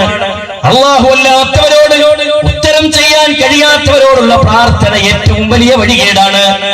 വമൻ അദല്ലു മിമ്മൻ യദഊ മിൻ ദൂനില്ലാഹ് മൻ ലാ യസ്തജീബു ലഹു ഇലാ യൗമിൽ ഖിയാമ. വമൻ അദല്ലു മിമ്മൻ യദഊ മിൻ ദൂനില്ലാഹ്, അല്ലാഹു സുബ്ഹാനഹു വ തആല പറയാണ്, ഭൂമിയിൽ ഏറ്റവും വലിയ പിഴവ് പറ്റിയതാർക്കാണ്? വഴിപിഴച്ചവർ ആരാണെന്നറിയുമോ? മിമ്മൻ യദഊ മിൻ ദൂനില്ലാഹി മൻ ലാ യസ്തജീബു ലഹു ഇലാ യൗമിൽ ഖിയാമ. ഖിയാമത്ത് നാൾ വരെ ഉത്തരം ചെയ്യാൻ കഴിയാത്തവരോട് ദുആ ചെയ്യുന്നവനേക്കാൾ വഴിപിഴച്ചവൻ വേറെ ആരുണ്ട്? ആരാ വഴിപിഴച്ചവർ? ഖിയാമത്ത് നാൾ വരെ ഉത്തരം ചെയ്യാൻ കഴിയാത്തവർ. അവരോട് ദുആ ചെയ്തവനേക്കാൾ വഴിപിഴച്ചവൻ വേറെ ആരാണുള്ളത്? ഖിയാമത്ത് നാൾ വരെ ഉത്തരം ചെയ്യാൻ ഒരു ശക്തിക്കും കഴിയില്ല, അല്ലാഹു അല്ലാതെ. അല്ലാഹുവിനല്ലാതെ ഒരു ശക്തിക്കും ഖിയാമത്ത് നാൾ വരെ ഉത്തരം ചെയ്യാൻ കഴിയില്ല. ഖുർആനോട് നിർത്തിയില്ല. നാലാമത്തെ പദപ്രയോഗമാണ്, അവർ ദുആഇനെ തൊട്ട് അശ്രദ്ധരാണ്. വഹും, അവർ, നിങ്ങൾ ആരോട് പ്രാർത്ഥിക്കുന്നുവോ, നിങ്ങൾ ആരിലേക്ക് കൈകൾ ഉയർത്തി തേടുന്നുവോ, അവർ അൻ ദുആഇഹിം ഗാഫിലൂൻ, നിങ്ങളുടെ ദുആഇനെ തൊട്ട് അവർ അശ്രദ്ധരാണ്. മാത്രമല്ല, അഞ്ചാമത്തെ പോയിന്റ് ശ്രദ്ധിച്ചോ, നാളെ പരലോകത്ത് അവർ വരും. വഇദാ ഹുശിറന്നാസ് കാനൂ ലഹും അഅദാ വകാനൂ ബിഇബാദതിഹിം കാഫിരീൻ. നിങ്ങളുടെ ദുആഇനെ തൊട്ട് അവർ അശ്രദ്ധരാണെന്ന് മാത്രമല്ല, ദുആ അവർ കേൾക്കുകയില്ല എന്ന് മാത്രമല്ല, ഏറ്റവും വലിയ വഴിപിഴവാണെന്ന് മാത്രമല്ല, നാളെ പരലോകത്ത് ആ ഇബാദത്തിനെ അവർ നിഷേധിച്ചു കളയും. ജനങ്ങളെ മുഴുവനും ഒരുമിച്ച് കൂട്ടുന്ന ഖിയാമത്ത് നാളിൽ ജനങ്ങളെ ഒരുമിച്ച് കൂട്ടുന്ന ഖിയാമത്ത് നാളിൽ കാനൂ ലഹും മഅദാ വകാനൂ ബിഇബാദതിഹിം കാഫിരീൻ. നിങ്ങളുടെ ദുആഇനെ തൊട്ട് അവർ അശ്രദ്ധരാണ്. ആരശ്രദ്ധരാണ്? അവർ നിങ്ങളുടെ ദുആ, നിങ്ങളുടെ ഇബാദത്തിനെ നിഷേധിച്ച് കളയുന്നതാണ്. നിഷേധിച്ച് കളയും. മനസ്സിലായിട്ടോ? മുഹമ്മദ് റസൂലുള്ളാഹി സ്വല്ലല്ലാഹു അലൈഹി വസല്ലമ ആ റസൂലിനോട് പ്രാർത്ഥിച്ച ആളുകൾ, ആ ആളുകളെ അല്ലാഹുവിന്റെ റസൂൽ സ്വല്ലല്ലാഹു അലൈഹി വസല്ലമ നിഷേധിക്കും. ഞാൻ പറഞ്ഞിട്ടില്ല, ഞാൻ പഠിപ്പിച്ചിട്ടില്ല റബ്ബേ എന്ന് നാളെ റബ്ബിന്റെ കോടതിയിൽ വെച്ച് ഈ ആരാധിക്കപ്പെട്ടവർ പറയുമെന്നാണ് മഹാനായ നബി കരീം സല്ലല്ലാഹു അലൈഹി വസല്ലമ സൂറത്തുൽ അഹ്ഖാഫിന്റെ 5-6 ആയത്തുകൾ ഓതി നമ്മളെ പഠിപ്പിച്ചത്. ഏഴാമത്തെ പ്രത്യേകത എന്താ അറിയോ? നിങ്ങളുടെ പ്രാർത്ഥന ഒരു ഉപകാരവും ഇല്ലാത്ത പ്രാർത്ഥനയാണ്. റബ്ബല്ലാത്തവരോട് നടത്തുന്ന പ്രാർത്ഥന അത് വെള്ളത്തിലേക്ക് കൈനീട്ടിയിട്ട് വെള്ളം ചോദിക്കുന്നത് പോലെയാണ്. ഈ പൂക്കോട്ടുംപാട് ഈ ഒരു പ്രദേശം ഉണ്ടല്ലോ, ഇവിടെ ഒരു വലിയൊരു കിണറുണ്ടെന്ന് സങ്കല്പിക്കുക. കിണറ്റിന്റെ ചുറ്റിലും കുറെ ആൾക്കാർ ഇങ്ങനെ വന്നിട്ട് കിണറ്റിലേക്ക് ഇങ്ങനെ കൈ നീട്ടി പിടിച്ചിട്ട്, കിണറ്റിൽ ഇങ്ങനെ കൈ ഇങ്ങനെ നീട്ടി പിടിച്ചിട്ട് കിണറ്റിന് വെള്ളം ഒഴിച്ചാൽ വായിലേക്ക് വെള്ളത്തോളും. ബുദ്ധിയുള്ള ഒരാക്കറിയാ വായിലേക്ക് വെള്ളത്തൂല. ഖുർആൻ അങ്ങനെ ഒരു ഉദാഹരണമാണ് പഠിപ്പിക്കുന്നത്. ഖുർആൻ അങ്ങനെ ഒരു ഉപമ പഠിപ്പിക്കുകയാണ്. ലഹു ദഅവത്തുൽ ഹഖ്, സത്യമായ പ്രാർത്ഥന, യഥാർത്ഥമായ പ്രാർത്ഥന അത് റബ്ബിനോട് മാത്രമുള്ള പ്രാർത്ഥനയാണ്. അല്ലാഹു അല്ലാത്തവരോടുള്ള പ്രാർത്ഥന അത് ഏതുപോലെയാണെന്ന് അറിയുമോ? ഇല്ലാ കബാസിത് കഫൈഹി ഇലൽ മാഇ ലിയബ്ലഗ, വെള്ളത്തിലേക്ക് കൈനീട്ടിയിട്ട് വെള്ളം ചോദിക്കുന്നത് പോലെയാണ്. വെള്ളത്തിൽ ഇങ്ങനെ കൈനീട്ടി പിടിച്ചിട്ട് വെള്ളം വെള്ളം എന്ന് ചോദിക്കുന്നത് പോലെയാണ്. മനസ്സിലായല്ലോ? അപ്പൊ റബ്ബല്ലാത്തവരോടുള്ള ദുആ, റബ്ബല്ലാത്തവരോടുള്ള തേട്ടം ഇതുപോലെയാണെന്ന് പരിശുദ്ധ ദീനുൽ ഇസ്ലാം വ്യക്തമായി പഠിപ്പിക്കുക. ഒരു ഉപകാരം അതുകൊണ്ടില്ലാന്ന് മാത്രമല്ല, നാളെ പരലോകത്ത് റബ്ബല്ലാത്തവരോട് പ്രാർത്ഥിച്ചാൽ ആ പ്രാർത്ഥിച്ചവൻ നാളെ പരലോകത്ത് നിന്ദ്യമായ ശിക്ഷയ്ക്ക് വിധേയമാകും. ഇത് പരിശുദ്ധ ഖുർആൻ പഠിപ്പിക്കുക. നിന്ദ്യമായ ശിക്ഷകൾ അവൻ വിധേയമാകുമെന്ന് ഹബീബായ റസൂലുള്ളാഹി സ്വല്ലല്ലാഹു അലൈഹി വസല്ലമ നമ്മുടെ മുന്നിൽ വിവരിച്ചു. അതുകൊണ്ട് സഹോദരങ്ങളെ, ഇബാദത്തുകളിൽ, ആരാധനകളിൽ റബ്ബല്ലാത്ത ഒരാളെയും നമ്മൾ പങ്കു ചേർക്കില്ല എന്ന് ഉറപ്പുവരുത്തലാണ് തൗഹീദിന്റെ മർമ്മം. വിശ്വാസ രംഗത്തുള്ള മർമ്മഭാഗം അതാണ്. അത് പ്രാർത്ഥനയാവട്ടെ, നേർച്ചയാകട്ടെ, ഏത് ഇബാദത്താകട്ടെ, ഇബാദത്തുകൾ എന്തൊക്കെയുണ്ടോ അത് അല്ലാഹുക്ക് മാത്രം അവകാശപ്പെട്ടതാണ്. മനസ്സിലായി? പരിശുദ്ധ ഖുർആൻ നമ്മുടെ മുന്നിൽ വിവരിച്ചു. പക്ഷേ നമ്മുടെ നാടുകളിലൊക്കെ പലപ്പോഴും പറയാറുള്ളതും ചൊല്ലാറുള്ളതും ചൊല്ലിപ്പിക്കാറുള്ളതുള്ള ശൈലികളിലുള്ള പല ദുആകളുമില്ലേ, പല ശൈലികളുമില്ലേ?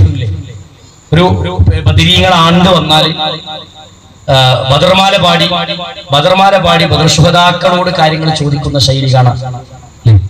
يمن به خل الرلا ومن بخم النقدا كل هديا مستنجدا يا أهل بدر الشهداء. എന്താ പറഞ്ഞേ? അർത്ഥം അറിയാതെ നമ്മൾ ഇങ്ങനെ പാടും, അതിന്റെ കൂടെ അതിന്റെ ജവാബും പറഞ്ഞിട്ട് അങ്ങനെ പോവുക ചെയ്യാം. യമൻ ബിഹി ഖല്ലറലാ വമൻ ബിഖമ്മിൻ നഖിദാ കുല്ല ഹദിയം മുസ്തൻജിദാ യാ അഹ്ല ബദർ ശുഹദാ.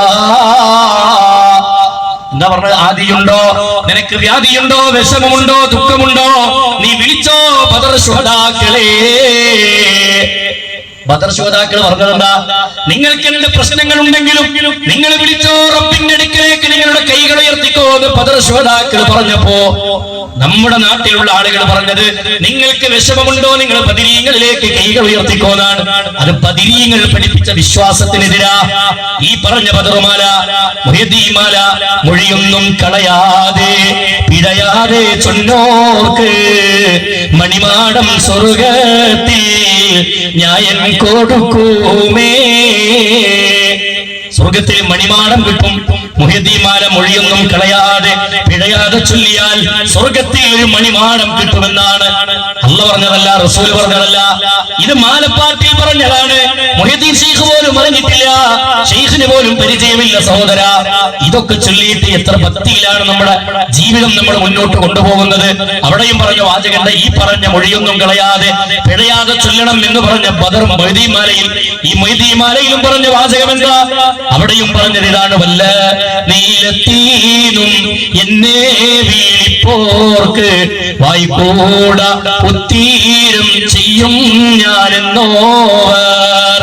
ബഗ്ദാദിൽ അന്ത്യവിശ്രമം കൊള്ളുന്ന മഹാനായ മുഹ്യിദ്ദീൻ ശൈഖ് റഹ്മത്തുള്ളാഹി അലൈഹിയെ ലോകത്തിന്റെ ഏത് ദിക്കിൽ നിന്നൊരു മുസ്ലിം വിളിച്ചാലും അവന്റെ വിളിക്ക് ഞാൻ ഉത്തരം നൽകുമെന്ന്, അവന്റെ കൂടെ ഞാനുണ്ടാകുമെന്ന്, വാപ്പൂടുന്നതിന് ഉത്തരം നൽകുമെന്ന് മഹാനായ മുഹ്യിദ്ദീൻ ശൈഖ് പറഞ്ഞു എന്ന പേരിൽ മുഹ്യിദ്ദീൻ മാല. ഇത് ശൈഖ് പറഞ്ഞതല്ല, ഇത് മുഹ്യിദ്ദീൻ ശൈഖിന് പരിചയമുള്ളതല്ല, ഇത് അല്ലാഹുവിന്റെ ദീനിലുള്ളതല്ല. സഹോദരങ്ങളെ, റബ്ബല്ലാത്ത ഒരാളോടും തേടരുത് എന്ന് പറയാനാണ് മുഹ്യിദ്ദീൻ ശൈഖ് റഹ്മത്തുള്ളാഹി അലൈഹി വന്നത്. റബ്ബല്ലാത്തവരോട് നിങ്ങൾ പ്രാർത്ഥിക്കരുത് എന്ന് പറഞ്ഞതിന്റെ പേരിലാണ് ബദർ യുദ്ധമുണ്ടായത്. ബദറിലേക്ക് സ്വഹാബത്തിന് ഇറങ്ങി ചെല്ലേണ്ടി വന്നത്, ബദരീങ്ങൾ രൂപപ്പെട്ടത്. എത്രയെത്ര അപകടം നിറഞ്ഞ വരികളാണ്. ഇനി അത് മാത്രമല്ല, ഈ പറയപ്പെട്ട മാലപ്പാട്ടുകളിലും മൗലൂദിന്റെ ഗാനങ്ങളിലുമൊക്കെ ഇതൊരു ആക്ഷേപമല്ല സഹോദര, ഇതൊരു കുറ്റപ്പെടുത്തലല്ല സുഹൃത്തെ. തിരുത്താൻ വേണ്ടിയാണ്, തെറ്റിനെ മനസ്സിലാക്കാൻ വേണ്ടിയാണ്. അല്ലാഹ് പറഞ്ഞത്, നിങ്ങൾ എവിടെ നിന്നാവട്ടെ എന്നെ നിങ്ങൾ വിളിച്ചോ, നിങ്ങൾ എന്നെ വിളിച്ചാൽ, നിങ്ങൾ അല്ലാഹു അല്ലാത്തവരെ വിളിച്ചാൽ അവർ ഉത്തരം നൽകൂല, അവർ കേൾക്കൂല. ഏറ്റവും വലിയ വഴിവിടവാണെന്നൊക്കെ പടച്ചോൻ പറഞ്ഞിട്ട് ആ റബ്ബിന്റെ കൽപ്പനകളെ കണ്ടില്ലെന്ന് വെച്ചിട്ട് ആളുകളെ കൊണ്ട് വിളിപ്പിക്കുകയും വിളിക്കുകയും ചെയ്യുന്ന ശൈലിയില്ലേ, ഇതൊരിക്കലും ശരിയല്ലല്ലോ സുഹൃത്തുക്കളെ. ഇത് പറയുമ്പോ പറയണ്ട, ഞങ്ങൾ മദ്ഹല്ലേ പാടിയത്, മദ്ഹിന്റെ പേരിലല്ലേ ചൊല്ലിയത്, ഇത് മദ്ഹാണെന്ന് വാദിച്ചാലും ശരി, മദ്ഹ് ചൊല്ലണം, ഇസ്ലാമിൽ അതിന് തർക്കമില്ല. പക്ഷേ മദ്ഹുകൾ അതിരികവിയാൻ പാടില്ല, മദ്ഹുകൾ അതിരികവിയാൻ പാടില്ല. മുഹ്യിദ്ദീൻ മാലയിലെ മദ്ഹുകൾ അതിരികവിഞ്ഞ മദ്ഹാണ്, അതിരികവിഞ്ഞ മദ്ഹാണ്. അതുകൊണ്ട് ഇത്തരത്തിലുള്ള എല്ലാ ശൈലികളും ഒഴിവാക്കലാണ് ജീവിതത്തിൽ, പരലോക ജീവിതത്തിന്റെ നന്മക്ക് അനിവാര്യം. അത് ദീനല്ല. മൊയ്തീമാല മൊയ്തീശേഖര പരിചയമല്ല, മൊയ്തീമാല ദീനല്ല, ഇസ്ലാമിന്റെ പ്രമാണമല്ല എന്ന് നമ്മൾ ആദ്യം മനസ്സിലാക്കുക. അത് പിന്നീട് കടത്തിക്കൂട്ടി അള്ളാഹുവിന്റെ ദീനിലേക്ക് ഈ പറയപ്പെട്ട രൂപത്തിൽ അള്ളാഹുവിന്റെ സിഫത്തുകളിൽ വരെ പങ്കുചേർക്കുന്ന വരികൾ അല്ലേ? നമ്മൾ എത്ര ഭക്തിയിലാന്ന് ചൊല്ലുക. എന്താ പറയുന്നത്? കണ്ണിൽ കാണാത്തതും കൽബകത്തുള്ളതും കൺകൊണ്ട് കണ്ട പോൽ കാട്ടി പറഞ്ഞോവർ. കണ്ണിൽ കാണാത്തതും കൽബകത്തുള്ളതും കൺകൊണ്ട് കണ്ട പോലെ കാട്ടി പറയുന്ന ആളാണ് ശൈഖ്ന. വലിയ ശൈഖ് നാളത്തെ കാര്യം അറിയുന്ന പറഞ്ഞതിന്റെ അർത്ഥം അല്ലേ? നടക്കാനിരിക്കുന്ന കാര്യങ്ങൾ അറിയും എന്നാണ് പറഞ്ഞതിന്റെ അർത്ഥം. മഹാനായ മുഹമ്മദ് റസൂലുള്ളാഹി സ്വല്ലല്ലാഹു അലൈഹി വസല്ലമ ഒരു സദസ്സിലേക്ക് കയറി വരികയാണ്. ഹബീബുനാ മുഹമ്മദ് റസൂലുള്ളാഹി സ്വല്ലല്ലാഹു അലൈഹി വസല്ലമ ഒരു സദസ്സിലേക്ക് കയറി വരുമ്പോ അവിടെ കുറെ കുട്ടികൾ ഇരുന്ന് പാട്ടുപാടി ദഫ് മുട്ടിക്കൊണ്ട് പാട്ട് പാടുന്നുണ്ട്. അവർ ബൈത്തുകൾ ഇങ്ങനെ ചൊല്ലിക്കൊണ്ടിരിക്കുമ്പോ അള്ളാന്റെ റസൂലിനെ കണ്ടപ്പോ ആ റസൂലിനെ കുറിച്ച് അവർ മദ്ഹ് ചൊല്ലി. റസൂലുള്ളാഹിനെ കുറിച്ച് മദ്ഹ് അവർ ഉച്ചത്തിൽ ചൊല്ലാൻ തുടങ്ങി. ആ കൂട്ടത്തിൽ അവർ ചൊല്ലിയ വരി എന്താണെന്ന് അറിയുമോ? വഫീനാ നബിയ്യുൻ യഗ്ലമു മാ ഫീ ഗദീ. ഞങ്ങളുടെ കൂട്ടത്തിൽ ഒരു നബിയുണ്ട്, നാളത്തെ കാര്യം അറിയുന്ന റസൂലാണ്, നാളെ നടക്കാനിരിക്കുന്ന കാര്യങ്ങൾ അറിയുന്ന നബിയാണ്. അത്ര നേരം സഹോദരങ്ങളെ അള്ളാന്റെ റസൂലിനെ കണ്ടപ്പോൾ അവർ ചൊല്ലിയ ഈ വരി കേട്ടപ്പോ നബി സല്ലല്ലാഹു അലൈഹി വസല്ലം മിണ്ടാതിരുന്നില്ല. റസൂൽ പറഞ്ഞു, ലാ അരിത്, നിങ്ങൾ അങ്ങനെ ചൊല്ലരുത്, അങ്ങനെ പാടരുത്. ലാ തുറൂനി കമാ അത്റത്തിൻ നസാറ ഈസ ഇബ്നു മറിയം, മറിയമിന്റെ പുത്രൻ ഈസ അലൈഹിസ്സലാത്തു വസ്സലാമിനെ ക്രിസ്ത്യാനികളായ ആളുകൾ അവർ പാടിപ്പുകഴ്ത്തിയതുപോലെ നിങ്ങൾ എന്നെ പാടിപ്പുകഴ്ത്തരുത് കേട്ടോ, നിങ്ങൾ എന്നെ വാഴ്ത്തരുത് കേട്ടോ. ഇസ്ലാമിൽ മദ്ഹ് വേണം, മദ്ഹുണ്ട്, വാഴ്ത്തുന്നതിൽ തകരാറില്ല, പക്ഷേ അതിരികവിയാൻ പാടില്ല. നാളത്തെ കാര്യം അറിയുക എന്നത് അള്ളാന്റെ കഴിവിൽപ്പെട്ടതാണ്, അത് റബ്ബിന്റെ സിഫത്താണ്. അത് വേറെ ഒരു വ്യക്തിക്കോ വേറൊരു വസ്തുവിനോ വകവെച്ച് കൊടുക്കുക എന്നത് ദീനിനോട് യോജിച്ചതല്ല, ഖുർആനിനോട് യോജിച്ചതല്ല. ഗൈബ് അറിയുന്നവൻ അല്ലാഹുവാണ്. വയഅലമു ഖായിനത്തൽ ലഗ്യുൻ വമാ തുഖ്ഫിസ് സുദൂർ. നാളത്തെ കാര്യം അറിയാൻ, അതേ ഗൈബ് അറിയാൻ കഴിയുന്നവൻ, നിങ്ങളുടെ ഖൽബിന്റെ ഉള്ളിലുള്ളത് അറിയുന്നവൻ, നിങ്ങളുടെ കണ്ണുകൊണ്ട് നോക്കുന്ന കെട്ടുനോട്ടങ്ങൾ അറിയുന്നവൻ അല്ലാഹുവാണെന്ന് പരിശുദ്ധ ഖുർആൻ പഠിപ്പിച്ചു. പക്ഷേ മാലയിൽ പറഞ്ഞത് കുപ്പി കാകത്തുള്ള വസ്തുവിനെ പോലെ കാൺമാ ഞാൻ നിങ്ങളുടെ കൽബകമെന്നോവർ. കുപ്പിക്കകത്തുള്ള വസ്തു പുറത്ത് കാണുന്നത് പോലെ നിങ്ങളുടെ കൽബിന്റെ ഉള്ളിൽ ഞാൻ കാണുമെന്ന് ശൈഖ് പറഞ്ഞു എന്ന് ശൈഖിന്റെ പേരിൽ വെച്ച് കെട്ടുന്നു.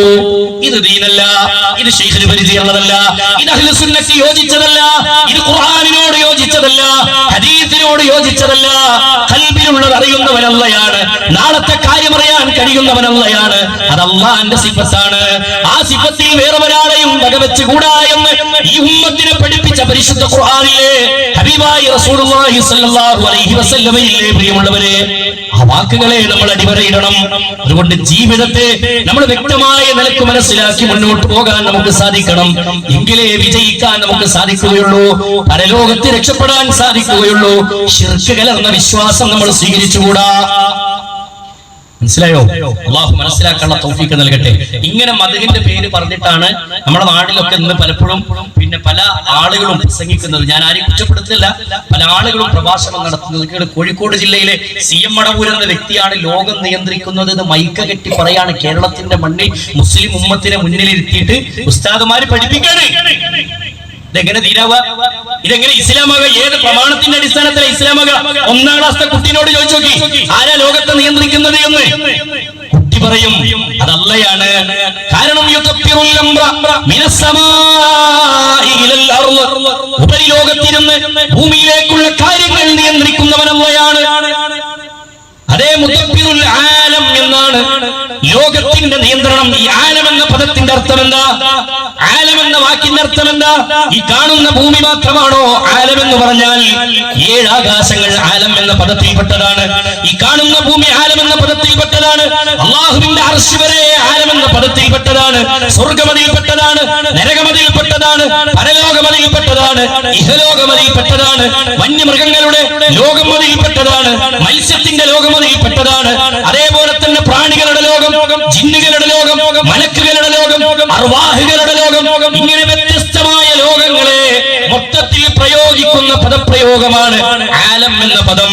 ഈ ആലമിനെ മുഴുവനും നിയന്ത്രിക്കുന്നത് അല്ലാഹയാണെന്ന് ഖുർആൻ പഠിപ്പിക്കുമ്പോ ഈ പറയപ്പെട്ട മുഴുവൻ നിയന്ത്രണങ്ങളും മുഹ്യിദ്ദീൻ ശൈഖിന്റെ കയ്യിലും, ഈ പറയപ്പെട്ട മുഴുവൻ നിയന്ത്രണങ്ങളും കോഴിക്കോട് ജില്ലയിൽ മരണപ്പെട്ടു പോയ CM മടവൂർ എന്ന വ്യക്തിയുമാണ് നിയന്ത്രിക്കുന്നത് എന്ന് പറഞ്ഞാൽ ഇത് ഉൾക്കൊള്ളാൻ ഒരു മുസ്ലിമിനാകുമോ? ഇത് ഉൾക്കൊള്ളാൻ ഒരു വിശ്വാസിക്ക് കഴിയുമോ? ഏത് പ്രമാണമാണ് സഹോദര? ഇസ്ലാമിന്റെ എല്ലാ വൃത്തത്തിൽ നിന്നും തെറിച്ചു പോകുന്ന വിശ്വാസമാണ്. കറാമത്തിന്റെ കഥകളല്ലേ ഇത്? ഇസ്ലാം പഠിപ്പിച്ചു കറാമത്തുണ്ടോ? കറാമത്തുണ്ട്, ഞാൻ വിവരിക്കാം. പക്ഷെ ഇങ്ങനെയുള്ള കറാമത്തുകൾ ദീനിൽപ്പെട്ടതല്ല. നമ്മൾ മനസ്സിലാക്കണം. ലോകത്തെ നിയന്ത്രിക്കുക മാത്രമല്ല, CM മടവൂർ പറഞ്ഞിട്ടുണ്ടത്രേ അനല്ലാ, ഞാനാണ് അല്ലാഹ് എന്നവരെ CM പറഞ്ഞിട്ടുണ്ട്. ഇതിന് മുമ്പ് ഒരാൾ പറഞ്ഞിരുന്നു അനല്ലാ, അത് ഫിർഔനാ. അത് കുറവാണ്. ഭൂമി ലോകത്തെ അഹങ്കാരിയുടെ നേതാവ്, അഹങ്കാരികളുടെ നേതാവ്, ആ നേതാവാണ് പറഞ്ഞത് അനല്ലാഹ്. അതിനുശേഷം പിന്നെയുള്ള വാക്കിത ഞാനാണ് അല്ലാഹ് എന്ന് വാദിച്ചത്. ഇത് ഇസ്ലാമല്ല, ദീനിന്റെ പ്രമാണമല്ല. അതുകൊണ്ട് ഉൾക്കൊള്ളണം. അല്ലാഹുവിന്റെ ഖുർആൻ പഠിപ്പിച്ചിടത്ത് നമ്മൾ നിൽക്കണം, റസൂലുള്ളാഹി പഠിപ്പിച്ചിടത്ത് നമ്മൾ നിൽക്കണം. അതിന്റെ അർത്ഥം സഹോദരങ്ങളെ, മദ്ഹില്ല എന്നോ അല്ലെങ്കിൽ കറാമത്തില്ല എന്നോ ഔലിയാക്കളില്ല എന്നോ ഒന്നുമല്ല. ഔലിയാ ഉണ്ട്. ഇസ്ലാമിൽ ആരാണ് റബ്ബിന്റെ ഔലിയാക്കൾ? അലാ, നിങ്ങൾ അറിയണം, ഇന്ന ഔലിയാ അല്ലാഹ്. ആരാണ് അല്ലാഹുവിന്റെ ഔലിയാക്കൾ? ലാ ഖൗഫുൻ അലൈഹിം വലാ ഹും യഹ്സനൂൻ. ലാ ഖൗഫുൻ അലൈഹിം, അവരൊന്നിനെയും ഭയപ്പെടാത്തവരാണ്. ഭൂമി ലോകത്ത് റബ്ബിനെ മാത്രം ഭയപ്പെട്ട് ജീവിക്കുന്നവരാണ് ഔലിയാ എന്ന് പറഞ്ഞാൽ. വലാ ഹും യഹ്സനൂൻ, അവർ ദുഃഖിക്കുകയുമില്ല. കാരണം എല്ലാം റബ്ബിലേക്ക് പരമേൽപ്പിച്ച് ജീവിക്കുന്നവരായിരിക്കും അവർ. മാത്രമല്ല വല്ലദീന ആമനൂ, അവർ വിശ്വാസികളാണ്. വകാനൂ യത്തഖൂൻ, അവർ തഖ്വയോടുകൂടി ജീവിക്കുന്നവരാണ്. അല്ലാഹനെ സൂക്ഷിച്ച് റബ്ബിനെ ഭയന്ന് ജീവിക്കുന്നവരായിരിക്കുമെന്ന് ഔലിയാഇന്റെ ക്വാളിറ്റി പറയാണ് പരിശുദ്ധ ഖുർആനിലൂടെ. 8ാമത്തെ അധ്യായം സൂറത്തുൽ അൻഫാലിന്റെ 2ാമത്തെ വചനത്തിലും ഈ പറയപ്പെട്ട ക്വാളിറ്റി പറഞ്ഞു. ഏതാണത്? വലിയിന്റെ ക്വാളിറ്റി, മുഅ്മിനിന്റെ ക്വാളിറ്റി എന്ന് പറയാണ്. ഇന്നമൽ മുഅ്മിനൂൻ, തീർച്ചയായും ആരാണ് വിശ്വാസികൾ? അല്ലദീന ഇദാ ദുകിറല്ലാഹ്, അല്ലാഹനെ കുറിച്ച് അവരോട് പറയപ്പെട്ടാൽ വജിലത്ത് ഖുലൂബുഹും, അവരുടെ ഹൃദയം കിടുകിടാ വിറച്ചു പോകും. അവരുടെ ഹൃദയം വിറച്ചു പോകും. അല്ലാഹുവിനോടുള്ള ഭയപ്പാട് കൊണ്ട് അവരുടെ ഹൃദയം വിറച്ചു പോകും. രണ്ടാമത്തേത് വഇദാ തുലിയത് അലൈഹിം ആയാതുഹു സാദതുഹും ഈമാനാ, ആയത്തുകൾ ഓതി കേൾപ്പിക്കപ്പെട്ടാൽ അവരുടെ ഈമാനിന് വർധനവുണ്ടാകുന്നു, അവരുടെ ഈമാനിലൂടെ മൂലമാകുന്നു. ജീവിതത്തെ റബ്ബിലേക്ക് പരമേൽപ്പിക്കുന്ന ആളുകളാണ് അവർ എന്ന് പരിശുദ്ധ ഖുർആൻ പഠിപ്പിച്ചിട്ടുണ്ടെങ്കിൽ, ഇതാണ് സഹോദരങ്ങളെ ഔലിയാഇന്റെ ക്വാളിറ്റി എന്ന് പറഞ്ഞാൽ. ഇസ്ലാമിന്റെ ചരിത്രത്തിൽ കടന്നുപോയ ഔലിയാണ്, വലിയകളുടെ നേതാവാണ് മഹാനായ അബൂബക്കർ സിദ്ദീഖ് റളിയല്ലാഹു അൻഹു. അബൂബക്കറിന്റെ കറാമത്തിന്റെ കഥ എവിടെങ്കിലും നമ്മൾ കേൾക്കലുണ്ടോ? ഹദീസിൽ എവിടെയെങ്കിലും കേട്ടിട്ടുണ്ടോ? കറാമത്തുണ്ട്. പക്ഷേ ഒരു വിശ്വാസിക്ക് കറാമത്ത് പ്രകടമായാൽ വിശ്വാസി അത് വെളിപ്പെടുത്തുകയില്ല, പരസ്യപ്പെടുത്തുകയില്ല. കറാമത്തിനെ കുറിച്ച് അല്ലാഹു സുബ്ഹാനഹു വ തആല പഠിപ്പിച്ചെന്ന് ശരിയാണ്. ഒരു വിശ്വാസി കറാമത്തിനെ സൂക്ഷിക്കും. എങ്ങനെ സൂക്ഷിക്കും? അള്ളാന്റെ ദീന് പഠിപ്പിക്കാണ്. കറാമത്തിനെ വിശ്വാസികൾ സൂക്ഷിക്കുമെന്നാണ്. അത്രയും നല്ല രൂപത്തിൽ അത് ആളുകളുടെ മുന്നിൽ കൊട്ടിപ്പാടൂല, പരസ്യപ്പെടുത്തൂല. മനസ്സിലായോ? ഇത് ഇസ്ലാം പഠിപ്പിച്ച ഔലിയാവും കറാമത്തിനെ ചുരുക്കി പറഞ്ഞത് മാത്രമാണ്. മനസ്സിലായോ? ഈ ദീന് യഥാർത്ഥ രൂപത്തിൽ ഈ ദീന് വളച്ചുകെട്ടില്ലാതെ സ്വീകരിച്ചും ഉൾക്കൊണ്ട് മുന്നോട്ട് പോകുന്നിടത്ത് നമ്മൾ ഉണ്ടെങ്കിൽ സഹോദരങ്ങളെ നമുക്ക് വിജയിക്കാനും പരലോകത്ത് നമുക്ക് രക്ഷപ്പെടാനും സാധിക്കും. അതുകൊണ്ട് എല്ലാ മേഖലയും ശുദ്ധീകരിച്ച് മുന്നോട്ട് പോകാൻ, എല്ലാ രംഗവും നന്നാക്കി നമ്മൾ മുന്നോട്ട് പോകുന്നിടത്ത് ഏറ്റവും പ്രധാനമാണ് നിർഭയത്വം നൽകുന്നവർ ആദർശത്തെ ശക്തിപ്പെടുത്തുക എന്നുള്ളതാണ്. അത് അള്ളാഹു പഠിപ്പിച്ച ഈ നിർഭയത്വം കെട്ടി ഉയർത്തിയ ജാറത്തിന്റെ മുന്നിൽ കിട്ടൂല. കുടിക്കുന്ന കള്ളിന്ന് കിട്ടൂല, മദ്യത്തിൽ നിന്ന് കിട്ടൂല, ലഹരിയിൽ നിന്ന് കിട്ടൂല. ആ നിർഭയത്വം കിട്ടണമെങ്കിൽ എന്റെ റബ്ബ് എന്റെ കൂടെയുണ്ട്. ഫതവക്കൽ അലല്ലാഹ്. എന്റെ റബ്ബ് എന്റെ കൂടെ ഉണ്ട് എന്ന് കുറച്ച് വിശ്വസിക്കാൻ കഴിയണം. അത് ഏതെങ്കിലും ഒരു ജാടയുള്ള വിശ്വാസമല്ല. എല്ലാ കാര്യത്തിലും എനിക്ക് എന്റെ റബ്ബ് മതി എന്ന് വിശ്വസിക്കുന്നിടത്തെത്തുക എന്നുള്ളതാണ്. അലൈസല്ലാഹു ബികാഫിൻ അബ്ദഹു. അല്ലാഹുവിന്റെ അടിമക്കല്ല പോലെ ഖുർആൻ ചോദിച്ച ചോദ്യമാണ്. അലൈസല്ലാഹു ബികാഫിൻ അബ്ദഹു. അതിന് ഉത്തരം നൽകിയിട്ടുണ്ട് ഈ ചോദ്യത്തിന്. അലൈസല്ലാഹു ബികാഫിൻ അബ്ദഹു. അല്ലാഹുവിന്റെ അടിമക്കല്ല പോലെ എന്ന ചോദ്യത്തിന് മഹാനായ ഇബ്രാഹിം നബി അലൈഹിസ്സലാത്തു വസ്സലാം നൽകിയ മറുപടി നമുക്ക് ചരിത്രത്തിൽ കാണാം. അത് തീക്കുണ്ടാരത്തിലേക്ക് എറിയാൻ നേരത്ത് ഇബ്രാഹിം നബിയുടെ അടുക്കൽ ജിബ്രീൽ അലൈഹിസ്സലാത്തു വസ്സലാം എന്ന് ചോദിക്കുകയാണ്, അല്ല ഇബ്രാഹിം, അങ്ങ് റബ്ബിനോടൊന്ന് പറഞ്ഞാൽ മതി, എന്റെ ചിറക് മതി ഈ കാണുന്ന തീക്കുണ്ടാരത്തെ കെടുത്തിക്കളയാൻ, എന്റെ ചിറക് മതി, അതുകൊണ്ട് അല്ല എനിക്ക് അനുവാദം തരണം, അതുകൊണ്ട് നിങ്ങളൊന്ന് റബ്ബിനോട് പ്രാർത്ഥിച്ചു നോക്കൂ എന്ന് മഹാനായ ഇബ്രാഹിം നബി അലൈഹിസ്സലാത്തു വസ്സലാമിനോട് മഹാനായ ജിബ്രീൽ അലൈഹിസ്സലാത്തു വസ്സലാം എന്ന മലക്കുകളുടെ നേതാവ് എന്ന് പറയുമ്പോ ഇബ്രാഹിം നബി പറഞ്ഞ വാക്കെന്താണെന്നറിയോ? ഇബ്രാഹിം നബി അലൈഹിസ്സലാത്തു വസ്സലാം പറയാണ്, ഹസ്ബുനല്ലാഹ് വ നിഅമൽ വകീൽ. ഭരമേൽപ്പിക്കാൻ എന്റെ റബ്ബുണ്ട് എനിക്ക്, എന്റെ നാഥനുണ്ട് എനിക്ക്, അല്ല മതി എനിക്ക്. അവരെത്ര നല്ലവനാണ്, ഭരമേൽപ്പിക്കാൻ അവരെത്ര ഉന്നതനാണ്. റബ്ബില്ലേ സഹോദരങ്ങളെ നമ്മുടെ കൂടെ. പക്ഷേ ആ ചിന്തകൾ നമ്മുടെ ഖൽബിൽ നിന്ന് നഷ്ടപ്പെടുന്നു. വീട്ടിൽ നിന്ന് പ്രാർത്ഥിച്ചിറങ്ങും ഗൾഫിലേക്ക് പോകാൻ, ബിസ്മില്ലാഹി തവക്കൽതു അലല്ലാഹ് ലാ ഹൗല വലാ ഖുവത ഇല്ലാ ബില്ലാഹ്, ബിസ്മില്ലാഹി തവക്കൽതു അലല്ലാഹ്, പടച്ചോനെ ഞാനിതാ ഇറങ്ങുകയാണ്, നിന്നിൽ ഞാൻ ഏൽപ്പിച്ചു എന്ന് പറഞ്ഞിട്ട് അവിടുന്ന് ഇറങ്ങിയിട്ട് പോകുന്ന വഴിയിൽ ഒരു ജാറത്തിലും കയറി. എന്തിനു വേണ്ടി? അള്ളാഹിനോട് ഏൽപ്പിച്ചത് പോരാഞ്ഞിട്ട് പിന്നെ ശൈഖിന്റെ അടുത്തും പോയിട്ടൊന്ന് കാര്യം പറയാ. ഇതേത് ദീനാ? ഇതേത് ദീനാ സഹോദരങ്ങളെ? ഹസ്ബുനല്ലാഹു വ നിഅമൽ വകീൽ എന്ന് ഇബ്രാഹിം നബി അലൈഹിസ്സലാത്തു വസ്സലാം പ്രഖ്യാപിച്ച ചരിത്രം നോക്കൂ നിങ്ങൾ. മഹാനായ ഇബ്രാഹിം നബി അലൈഹിസ്സലാത്തു വസ്സലാമിന്റെ ചരിത്രത്തെ പകർത്തുന്നിടത്ത് ഇസ്ലാമിന്റെ ചരിത്രത്തിൽ കർബല എന്ന് പറയുന്ന സ്ഥലമില്ലേ, കർബലയുടെ മണ്ണിനെ ചരിത്രം നമുക്ക് പഠിപ്പിച്ചു തരുന്നുണ്ട്. നാട്ടിൽ ഷീഈ പ്രസ്ഥാനങ്ങൾ ഏറെ പ്രാധാന്യത്തോടെ കാണുന്ന കർബലയുടെ മണ്ണ്, അവർ വലിയ സംഭവമായി കാണുന്ന കർബലയുടെ മണ്ണ്, ഇസ്ലാമുമായി ബന്ധപ്പെട്ട് കർബലയുടെ ചരിത്രം എന്താണെന്ന് അറിയുമോ?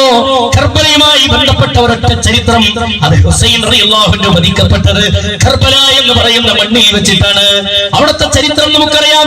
കർബല എന്ന സ്ഥലത്ത് വെച്ച് ശത്രുക്കൾ യാത്രാമധ്യത്തിൽ നിന്ന് യാത്ര പോകുന്നതിനിടയിൽ ഹുസൈൻ റളിയല്ലാഹു അൻഹുവിനെയും സംഘത്തെയും ശത്രുക്കൾ തടയുന്നത് നമുക്ക് കാണാം. ചരിത്രം വായിക്കുന്നിടത്ത് കാണാം ഹുസൈൻ റളിയല്ലാഹു അൻഹു തടഞ്ഞു. കൂടെയുള്ള കുറെ ആളുകൾക്ക് ഓടി. കുറെ ആളുകൾ ഹുസൈൻ റളിയല്ലാഹു അൻഹുവിന്റെ കൂടെ നിന്ന് പൊരുതി. ആ ശത്രുക്കൾ പെട്ടെന്ന് വന്ന് ആക്രമിക്കാൻ തുടങ്ങിയപ്പോ അവർ നിന്ന് പൊരുതുകയാണ്. ശത്രുക്കൾ അടിക്കാൻ തുടങ്ങി, ശത്രുക്കൾ അമ്പെയ്യാൻ തുടങ്ങി. ഹുസൈൻ റളിയല്ലാഹു അൻഹു മാറി നിന്ന് വേദനകളോടെ ഇത് നോക്കിക്കൊണ്ടിരിക്കുമ്പോ ശത്രുക്കളുടെ കൂട്ടത്തിൽ നിന്നൊരാൾ വിളിച്ചു പറയുന്നു, എന്തേ നിങ്ങൾ ഹുസൈനിനെ കൊല്ലാത്തത്? എന്തേ നിങ്ങൾ ഹുസൈനിന്റെ നേരെ ഹുസൈനിനെ നിങ്ങൾ എന്താ അടിക്കാത്തത്? മുഹമ്മദിന്റെ പേരക്കുട്ടി എന്ന പരിഗണന കൊടുത്ത് ഹുസൈനെ നിങ്ങൾ മാറ്റി നിർത്തുകയാണോ എന്ന് ശത്രുക്കളുടെ കൂട്ടത്തിൽ നിന്നൊരാൾ വിളിച്ചു ചോദിക്കുമ്പോ ഒരാൾ വേഗത്തിൽ കുതിരയോടിച്ചു വരുന്നു. ശത്രുക്കളുടെ കൂട്ടത്തിൽ നിന്നൊരാൾ വേഗത്തിൽ കുതിരയോടിച്ചു വന്നിട്ട് നിൽക്കുന്ന ഹുസൈൻ റളിയല്ലാഹു അൻഹുവിന്റെ നെഞ്ചത്തേക്ക് കുതിരയുടെ കുളമ്പ് കൊണ്ട് ആഞ്ഞ് ചവിട്ടിപ്പിക്കുന്ന രംഗം ചരിത്രത്തിൽ നമുക്ക് കാണാം. മറിഞ്ഞു വീഴുന്നു ഹുസൈൻ റളിയല്ലാഹു അൻഹു. കുതിരയുടെ കുളമ്പ് കൊണ്ട് കിടക്കുന്ന ഹുസൈൻ റളിയല്ലാഹു അൻഹുവിന്റെ നെഞ്ചിലേക്കും ചവിട്ടുന്നുണ്ട്. അവിടുന്ന് പോവുകയും ഹുസൈൻ റളിയല്ലാഹു അൻഹു വേദന കൊണ്ട് പൊളയുമ്പോ, വേദന കടിച്ചമർത്തുമ്പോ ആ കൈ കൊണ്ട് ഒരു കൈ മണലിൽ ഇങ്ങനെ ഊന്നി പിടിച്ചിട്ട് മണലിൽ ഇങ്ങനെ നിരങ്ങുകയാണ്. അങ്ങനെ തുഴയാൻ വേണ്ടി പരിശ്രമിക്കുകയാണ്. എങ്ങനെയെങ്കിലും അവിടെ നിന്ന് മാറാൻ വേണ്ടി പരിശ്രമിക്കുകയാണ്. അദ്ദേഹം തുകഞ്ഞാൽ നാട്ടിലെത്തുകയില്ല എന്ന് അദ്ദേഹത്തിന് അറിയാം. എന്നാലും ഒന്ന് പരിശ്രമിച്ചു നോക്കുകയാണ്. ആ സമയത്ത് ഹുസൈൻ റളിയല്ലാഹു അൻഹുവിന്റെ കൂടെയുള്ള ഓരോരുത്തരും മരിച്ചു വീഴുന്ന രംഗം കർബലയുടെ മണ്ണിന്റെ ചരിത്രത്തിൽ നമുക്ക് കാണാമെങ്കിൽ ആ സ്ഥലത്ത് വെച്ച് ഒരാൾ പ്രഖ്യാപിക്കുകയാണ്. നേരത്തെ പ്രഖ്യാപിച്ച അതേ ശബ്ദം, എന്തേ നിങ്ങൾ എല്ലാവരെയും കൊന്നുകളയുമ്പോ ഹുസൈനെ നിങ്ങൾ കൊല്ലാത്തതെന്താ? മുഹമ്മദിന്റെ പേരക്കുട്ടി എന്ന ഭീതി നിങ്ങൾക്ക് ഇപ്പോഴും ഉണ്ടോ എന്ന് ശത്രുക്കളുടെ കൂട്ടത്തിൽ നിന്നൊരാൾ ചോദിക്കുമ്പോ ഒരാൾ ഓടി വന്നിട്ട് തന്റെ അമ്പെടുത്തിട്ട് അമ്പും വില്ലുമെടുത്ത് വാങ്ങനെ അമ്പിങ്ങനെ പൊളിച്ച് അമ്പിങ്ങനെ വലിച്ചു പിടിച്ച് നിൽക്കുന്ന രംഗം ചരിത്രത്തിൽ കാണാം. ഹുസൈൻ റളിയല്ലാഹു അൻഹു ഒരു തുള്ളി വെള്ളത്തിന് വേണ്ടി വാ പൊളിച്ച് നിൽക്കുകയാണ്. വാ തുറന്ന് നിൽക്കുകയാണ്. തൊണ്ടപറ്റിയ ഹുസൈൻ റളിയല്ലാഹു അൻഹുവിന്റെ ആ തുറന്നു നിൽക്കുന്ന വായുടെ നേരെ അമ്പിങ്ങനെ വലിച്ചു പിടിച്ച് തുറന്നു നിൽക്കുന്ന വായിലേക്ക് അദ്ദേഹത്തിന്റെ തൊള്ളയിലേക്ക് അമ്പ് ചെന്ന് തറക്കുന്ന രംഗം ചരിത്രത്തിന്റെ താളുകളിൽ നമുക്ക് കാണാം. ശത്രുവിന്റെ അമ്പ് വന്നിട്ട് ഹുസൈൻ റളിയല്ലാഹു അൻഹുവിന്റെ വായെ ഭേദിച്ച്, പല്ലുകളെ ഭേദിച്ച് അമ്പിന്റെ ഭാഗം അത് തൊള്ളയിലേക്ക് ചെന്ന് പതിച്ചപ്പോ അത് വായുടെ ഉള്ളിൽ ചെന്ന് പതിക്കുമ്പോ ആ അമ്പ് പറിച്ചെടുത്തിട്ട് നിർഗളിച്ചു വരുന്ന രക്തം കയ്യിലേക്ക് ഇങ്ങനെ ചേർത്ത് പിടിക്കുന്നുണ്ട് ഹുസൈൻ റളിയല്ലാഹു അൻഹു. ആ രക്തം ഇങ്ങനെ പിടിച്ചിട്ട് അദ്ദേഹം പറയുന്നുണ്ട്, എന്റെ റബ്ബേ, ആരാണെന്ന് എനിക്കറിയില്ല നാഥാ. ഈ മുഹമ്മദിന്റെ പേരക്കുട്ടിയോട് ഈ ക്രൂരത ചെയ്തത് ആരാണെന്ന് എനിക്കറിയില്ല റബ്ബേ. പക്ഷേ ഒരു കാര്യം ഉറപ്പാണ് റബ്ബേ, അവർക്ക് നിനക്കവരെ അറിയാം, എനിക്കവരെ അറിയില്ലെങ്കിലും നിനക്കറിയാം റബ്ബേ അവരെ. നോക്കൂ നിങ്ങൾ, ഹുസൈൻ റളിയല്ലാഹു അൻഹുവിന്റെ കൈ അദ്ദേഹത്തിന്റെ വല്ലിപ്പയിലേക്ക് ഉയർന്നിട്ടില്ല, റസൂലുള്ളാഹിയിലേക്ക് ഉയർന്നിട്ടില്ല. കൈകൾ ഉയർന്നത് റബ്ബിലേക്കാണ്. എന്നിട്ട് പറയാണ് ഈ മുഹമ്മദിന്റെ പേരക്കുട്ടിയോട്, ഈ ക്രൂരത ചെയ്തവരെ നിനക്കറിയാമല്ല, അവരുടെ കാര്യം ഞാൻ നിന്നെ ഏൽപ്പിച്ചിരിക്കുന്നു നാഥാ. ഹസ്ബുനല്ലാഹ്, ഞങ്ങൾക്ക് നീ മതി നാഥാ. ഹസ്ബുനല്ലാഹു വനിഅ്മൽ വകീൽ, ഭരമേൽപ്പിക്കാൻ അല്ലാഹ് എത്രയോ ഉന്നതനാണ് എന്ന് പ്രഖ്യാപിക്കുന്ന രംഗം. അതാണ് അലൈസല്ലാഹു ബികാഫിൻ അബ്ദാ, അതാണ് അലൈസല്ലാഹു ബികാഫിൻ അബ്ദാ. അല്ലാഹുവിന്റെ അടിമക്കല്ല പോലെ എന്ന ചോദ്യത്തിനുള്ള ഉത്തരമാണ് ജീവിതത്തിന്റെ മേഖലയിൽ സ്വഹാബത്ത് കാണിച്ചത്, താബിഈങ്ങൾ കാണിച്ചത്, മുൻകഴിഞ്ഞ പ്രവാചകന്മാർ കാണിച്ചത്. ആ ജീവിതം നമ്മളിലുണ്ടോ? ഹസ്ബുനല്ലാഹു വനിഅ്മൽ വകീൽ. ഒരു ജാറത്തിലേക്കും പോകണ്ട, ഒരു കേന്ദ്രത്തിലേക്കും പോകണ്ട. ഈ വിശ്വാസത്തിൽ അടിയുറച്ചു നിന്നോ. ഇവിടെയാണ് നിർഭയത്വമുള്ളത്, ഇവിടെയാണ് സ്വസ്ഥതയുള്ളത്, ഇവിടെയാണ് സമാധാനമുള്ളത്. ഈ വിശ്വാസത്തിലാണ് ദൃഢതയുള്ളത്. അസ്ലുഹാ സാബിതുൻ വഫറഉഹാ ഫിസ്സമാ. ഒരു വൃക്ഷത്തിന്റെ ഉദാഹരണം, ഒരു വൃക്ഷത്തിന്റെ ഉദാഹരണം, തവക്കുലുള്ള ഒരു മുസ്ലിമിന്റെ ഉദാഹരണം എങ്ങനെയാണ്? ഈമാനുള്ള ഒരു വൃക്ഷം, ഒരു മനുഷ്യന്റെ ഉപമ എങ്ങനെയാണെന്നറിയുമോ? അസ്ലുഹാ സാബിതുൻ, ഒരു മരമുണ്ട്. ആ മരത്തിന്റെ വേരുകൾ മണ്ണിന്റെ ആഴങ്ങളിലേക്ക് പിടിച്ചു നിൽക്കുന്ന വേരുകളാണ്. വഫറഉഹാ ഫിസ്സമാ, അതിന്റെ ചില്ലകൾ ആകാശം മുട്ടെ പടർന്ന് പന്തലിച്ചു നിൽക്കുന്ന, അതിന്റെ വൃക്ഷമുള്ള ചില്ലകളുള്ള ഒരു വൃക്ഷത്തിന്റെ ഉദാഹരണമാണ്. എന്ത് വലിയ കൊടുങ്കാറ്റുകൾ കടന്നു വന്നാലും സഹോദരങ്ങളെ, വിശ്വാസി ഒലഞ്ചൂല, വിശ്വാസി ആടിമുലയില്ല. അവന്റെ ഈമാൻ ദൃഢതയുള്ള ഈമാനാണ്. ആ ഈമാൻ അവനുണ്ടാകണമെങ്കിൽ ഈ പറഞ്ഞ തവക്കുൽ ഉണ്ടാകണം, ഈ പറഞ്ഞ തൗഹീദ് ഉണ്ടാകണം. അതിനെന്താ വേണ്ടത്? ഫഅലം അന്നഹു ലാ ഇലാഹ ഇല്ലല്ലാഹ്. ലാ ഇലാഹ ഇല്ലല്ലാഹ് എന്താണ് എന്ന് നിങ്ങൾ പഠിക്കണം. ലാ ഇലാഹ ഇല്ലല്ലാഹ് എന്താണെന്ന് അറിയണം. സഹോദരങ്ങളെ, അത് ഇസ്ലാം പഠിപ്പിച്ച രൂപത്തിൽ പ്രമാണങ്ങളിൽ നിന്ന് പഠിക്കണം, ഖുർആനിൽ നിന്ന് പഠിക്കണം, ഹദീസുകളിൽ നിന്ന് പഠിക്കണം. ഞാൻ ഈ ഉച്ചത്തിൽ പറഞ്ഞ കാര്യമില്ലേ, ഈ വിഷയത്തിൽ ഒരാൾക്ക് തകരാറ് പറ്റിയാൽ, ഈ തൗഹീദിന്റെ കാര്യത്തിൽ ഒരാൾക്ക് പ്രശ്നം പറ്റിക്കഴിഞ്ഞാൽ പരലോകം നഷ്ടമാണ്, പരലോകം നഷ്ടമാണ്. വല്ലാഹി വല്ലാഹി സുമ്മ വല്ലാഹി, എന്റെ സംസാരം കേൾക്കുന്നവരെ, ഈ സംസാരം കൊണ്ട് ഭൗതികമായ യാതൊരു ലക്ഷ്യവുമില്ല എന്ന് ഞാൻ തുടക്കത്തിൽ പറഞ്ഞല്ലോ. ആരോടും ദേഷ്യമല്ല, സ്നേഹം മാത്രമാണ്. അള്ള ഒരുക്കി വെച്ച നരകമുണ്ട്, അള്ള ഒരുക്കി വെച്ച സ്വർഗമുണ്ട്. അന്നാറു ഹഖ്ഖുൻ വൽ ജന്നത്തു ഹഖ്ഖുൻ, സ്വർഗം സത്യമാണ്, നരകം സത്യമാണ്. ഉറങ്ങിക്കിടക്കുന്ന റസൂലുള്ളാഹ് എഴുന്നേറ്റിരുന്നിട്ട് പറയാണ്, ആയിഷ അന്നാറു ഹഖ്ഖുൻ വൽ ജന്നത്തു ഹഖ്ഖുൻ, സ്വർഗം സത്യമാണ് ആയിഷ, നരകം സത്യമാണ് ആയിഷ. ആ പറഞ്ഞ റസൂലുള്ളാഹിന്റെ നാവ് കൊണ്ടാണ് ഹബീബായ റസൂൽ ഓതിത്തന്ന വചനം. സഹോദരങ്ങളെ, ഇന്നഹു മയ്യുശ്രികു ബില്ലാഹ്, ആരിലാണോ ശിർക്ക് സംഭവിക്കുന്നത്, ഫഖദ് ഹറമല്ലാഹു അലൈഹിൽ ജന്ന, അവൻ അല്ലാഹു സ്വർഗ്ഗം ഹറാമാക്കുന്നതാണ്. വമഅവാഹു മുന്നാർ, അവൻ നരകത്തിലാണ് അവൻ പ്രവേശിക്കുന്നത്. വമാലിൽ ളാലിമീന മിൻ അൻസാർ, നാളെ പരലോകത്ത് അവരെ സഹായിക്കാൻ ആരും അവരുടെ കൂടെ ഉണ്ടാവില്ലെന്ന് ഖുർആൻ പഠിപ്പിക്കുമ്പോ നമ്മൾ മനസ്സിലാക്കണം, ഈ നരകത്തിലേക്ക് നിങ്ങൾ പ്രവേശിക്കരുത് എന്നാണ് ഈ സംസാരം കൊണ്ട് ഉദ്ദേശിക്കുന്നത്. ഇത് പക്ഷപാതിത്വത്തിന്റെ സംസാരമല്ല, ഇത് വാശി തീർക്കലിന്റെ സംസാരമല്ല, ഇത് വൈരാഗ്യം തീർക്കലിന്റെ സംസാരമല്ല. ഏത് ഈ ചുറ്റുവട്ടാരത്തിൽ നിന്ന്, ഈ ശബ്ദത്തിന്റെ പരിധിയിൽ നിന്ന് എന്റെ സംസാരം കേൾക്കുന്ന എല്ലാവരോടും എനിക്ക് ഈ നാട്ടിൽ എത്ര ആളുകളെ പരിചയമില്ല, ഇവിടെയുള്ള കുറച്ചാളുകളല്ലാതെ എനിക്ക് പരിചയമുള്ളത് വളരെ വിരളമാണ്. പിന്നെ ഞാൻ ഇങ്ങനെ പറയുന്നത് എന്തിനാ? ഒരു മനുഷ്യനും നരകത്തിലേക്ക് പോകരുതെന്ന അല്ലാഹുവിന്റെ റസൂൽ പറഞ്ഞില്ലേ. റസൂലുള്ളാഹിനെ കുറിച്ച് നബി സല്ലല്ലാഹു അലൈഹി വസല്ലം പറയാണ്, ഞാൻ നിങ്ങളുടെ അരക്കെട്ട് പിടിക്കുന്നു, ഈയാമ്പാറ്റകൾ വിളക്കത്ത് ചുറ്റുന്നത് പോലെ നിങ്ങൾ നരകത്തിലേക്ക് പോകാൻ മാത്രമുള്ള രൂപത്തിൽ നിങ്ങൾ ചുറ്റിക്കൊണ്ടിരിക്കുമ്പോ ആ ഈയാമ്പാറ്റകളെ വിളക്കത്തിൽ നിന്ന് വിളക്കിലേക്ക് വീഴാതിരിക്കാൻ തടുക്കുന്നത് പോലെ നിങ്ങളെ തടുക്കുന്ന ഒരാളാണ് ഞാൻ. നിങ്ങളുടെ അരക്കെട്ട് ഞാൻ പിടിക്കുന്നു, പക്ഷേ നിങ്ങളാവട്ടെ എന്റെ കയ്യിനെ തട്ടി മാറ്റി നിങ്ങൾ ആ തീയിലേക്ക് വീഴുകയാണെന്ന് റസൂലുള്ള പഠിപ്പിക്കുമ്പോ ആ തീയിലേക്ക് ആരും വീഴുകൂടാ, ആ നരകത്തിലേക്ക് ആരും പ്രവേശിച്ചുകൂടാ. അതിനാണ് ഇസ്ലാമിക് ഓർഗനൈസേഷൻ മുക്കുമൂലകളിൽ ചെന്ന് തൗഹീദിന്റെ ശബ്ദം ഇങ്ങനെ മുടക്കുന്നത്. അതിനു വേണ്ടിയാണ് സുഹൃത്തുക്കളെ. അതുകൊണ്ട് ശിർക്കില്ലാത്ത വിശ്വാസത്തെ കെട്ടിപ്പടുക്കണം, തൗഹീദിനെ നമ്മൾ സ്വീകരിക്കണം. സമാനമാണ് ലാ ഇലാഹ ഇല്ലല്ലാഹ്, അതിൽ പിഴവുകളില്ലാതെ നമ്മൾ സ്വീകരിച്ചു പോകുമ്പോ അതിന്റെ കൂട്ടത്തിൽ നമ്മൾ മനസ്സിലാക്കേണ്ട മുഹമ്മദുർ റസൂലുള്ളാഹ്, ലാ ഇലാഹ ഇല്ലല്ലാഹ് മാത്രം പോരാ, മുഹമ്മദുർ റസൂലുള്ളാഹ് കൂടി സ്വീകരിക്കണം. ലാ ഇലാഹ ഇല്ലല്ലാഹ് സ്വീകരിച്ചു എന്നതുകൊണ്ട് ഒരാള് പരിപൂർണമായും സ്വർഗം നേടും എന്നതല്ല. ലാ ഇലാഹ ഇല്ലല്ലാഹയുടെ കൂടെ മുഹമ്മദുർ റസൂലുള്ളാഹ് എന്ന കലിമത്തിന്റെ രണ്ടാമത്തെ പാർട്ട് കൂടി യഥാർത്ഥ രൂപത്തിൽ ഉൾക്കൊള്ളണം.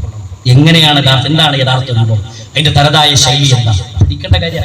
ചുരുക്കി പറയാം, ഒരാൾ ലാ ഇലാഹ ഇല്ലല്ലാഹ് മാത്രം സ്വീകരിച്ചു, മുഹമ്മദ് റസൂലുള്ളാഹി സ്വീകരിച്ചില്ലെങ്കിൽ അവൻ ഈമാൻ പൂർത്തിയായില്ല. ഒരാൾ മുഹമ്മദ് റസൂലുള്ളാഹി സ്വീകരിച്ചു, ലാ ഇലാഹ ഇല്ലല്ലാഹ് സ്വീകരിച്ചിട്ടില്ലെങ്കിൽ അവന്റെ ഈമാൻ പൂർത്തിയാകുന്നില്ല. അത് പൂർണ്ണമായും സ്വീകരിക്കണം. എങ്ങനെ സ്വീകരിക്കണം? മഹാനായ പ്രവാചകൻ സല്ലല്ലാഹു അലൈഹി വസല്ലമയെ ഇഷ്ടപ്പെടുന്നവരായി ഉമ്മത്ത് മാറണം, സ്നേഹിക്കണം, അല്ലാഹുവിനെ റസൂലിനെ സ്നേഹിക്കണം. എങ്ങനെയാണ് സ്നേഹം? സ്നേഹത്തിന്റെ തനതായ ശൈലി എന്താ, രൂപം എന്താ, നമ്മൾ പഠിക്കേണ്ട വിഷയം. നബിയെ പറയണം അവരോട്, ഇൻകാന അബാഉകും وأبناؤكم وإخوانكم وأزواجكم وعشيرتكم وأموال اقترفتموها وتجارة تخشون كسادها ومساكن ترضونها أحب إليكم من الله ورسوله. ഖുർആൻ പഠിപ്പിക്കുന്നത് കാണാം. നബിയെ പറയണം, ഇൻകാന ആബാഉകും വഅബ്നാഉകും വഇഖ്വാനുകും വഅസ്വാജുകും വഅശീറതുകും വഅംവാലിൻ ഇഖ്തറഫ്തുമൂഹാ.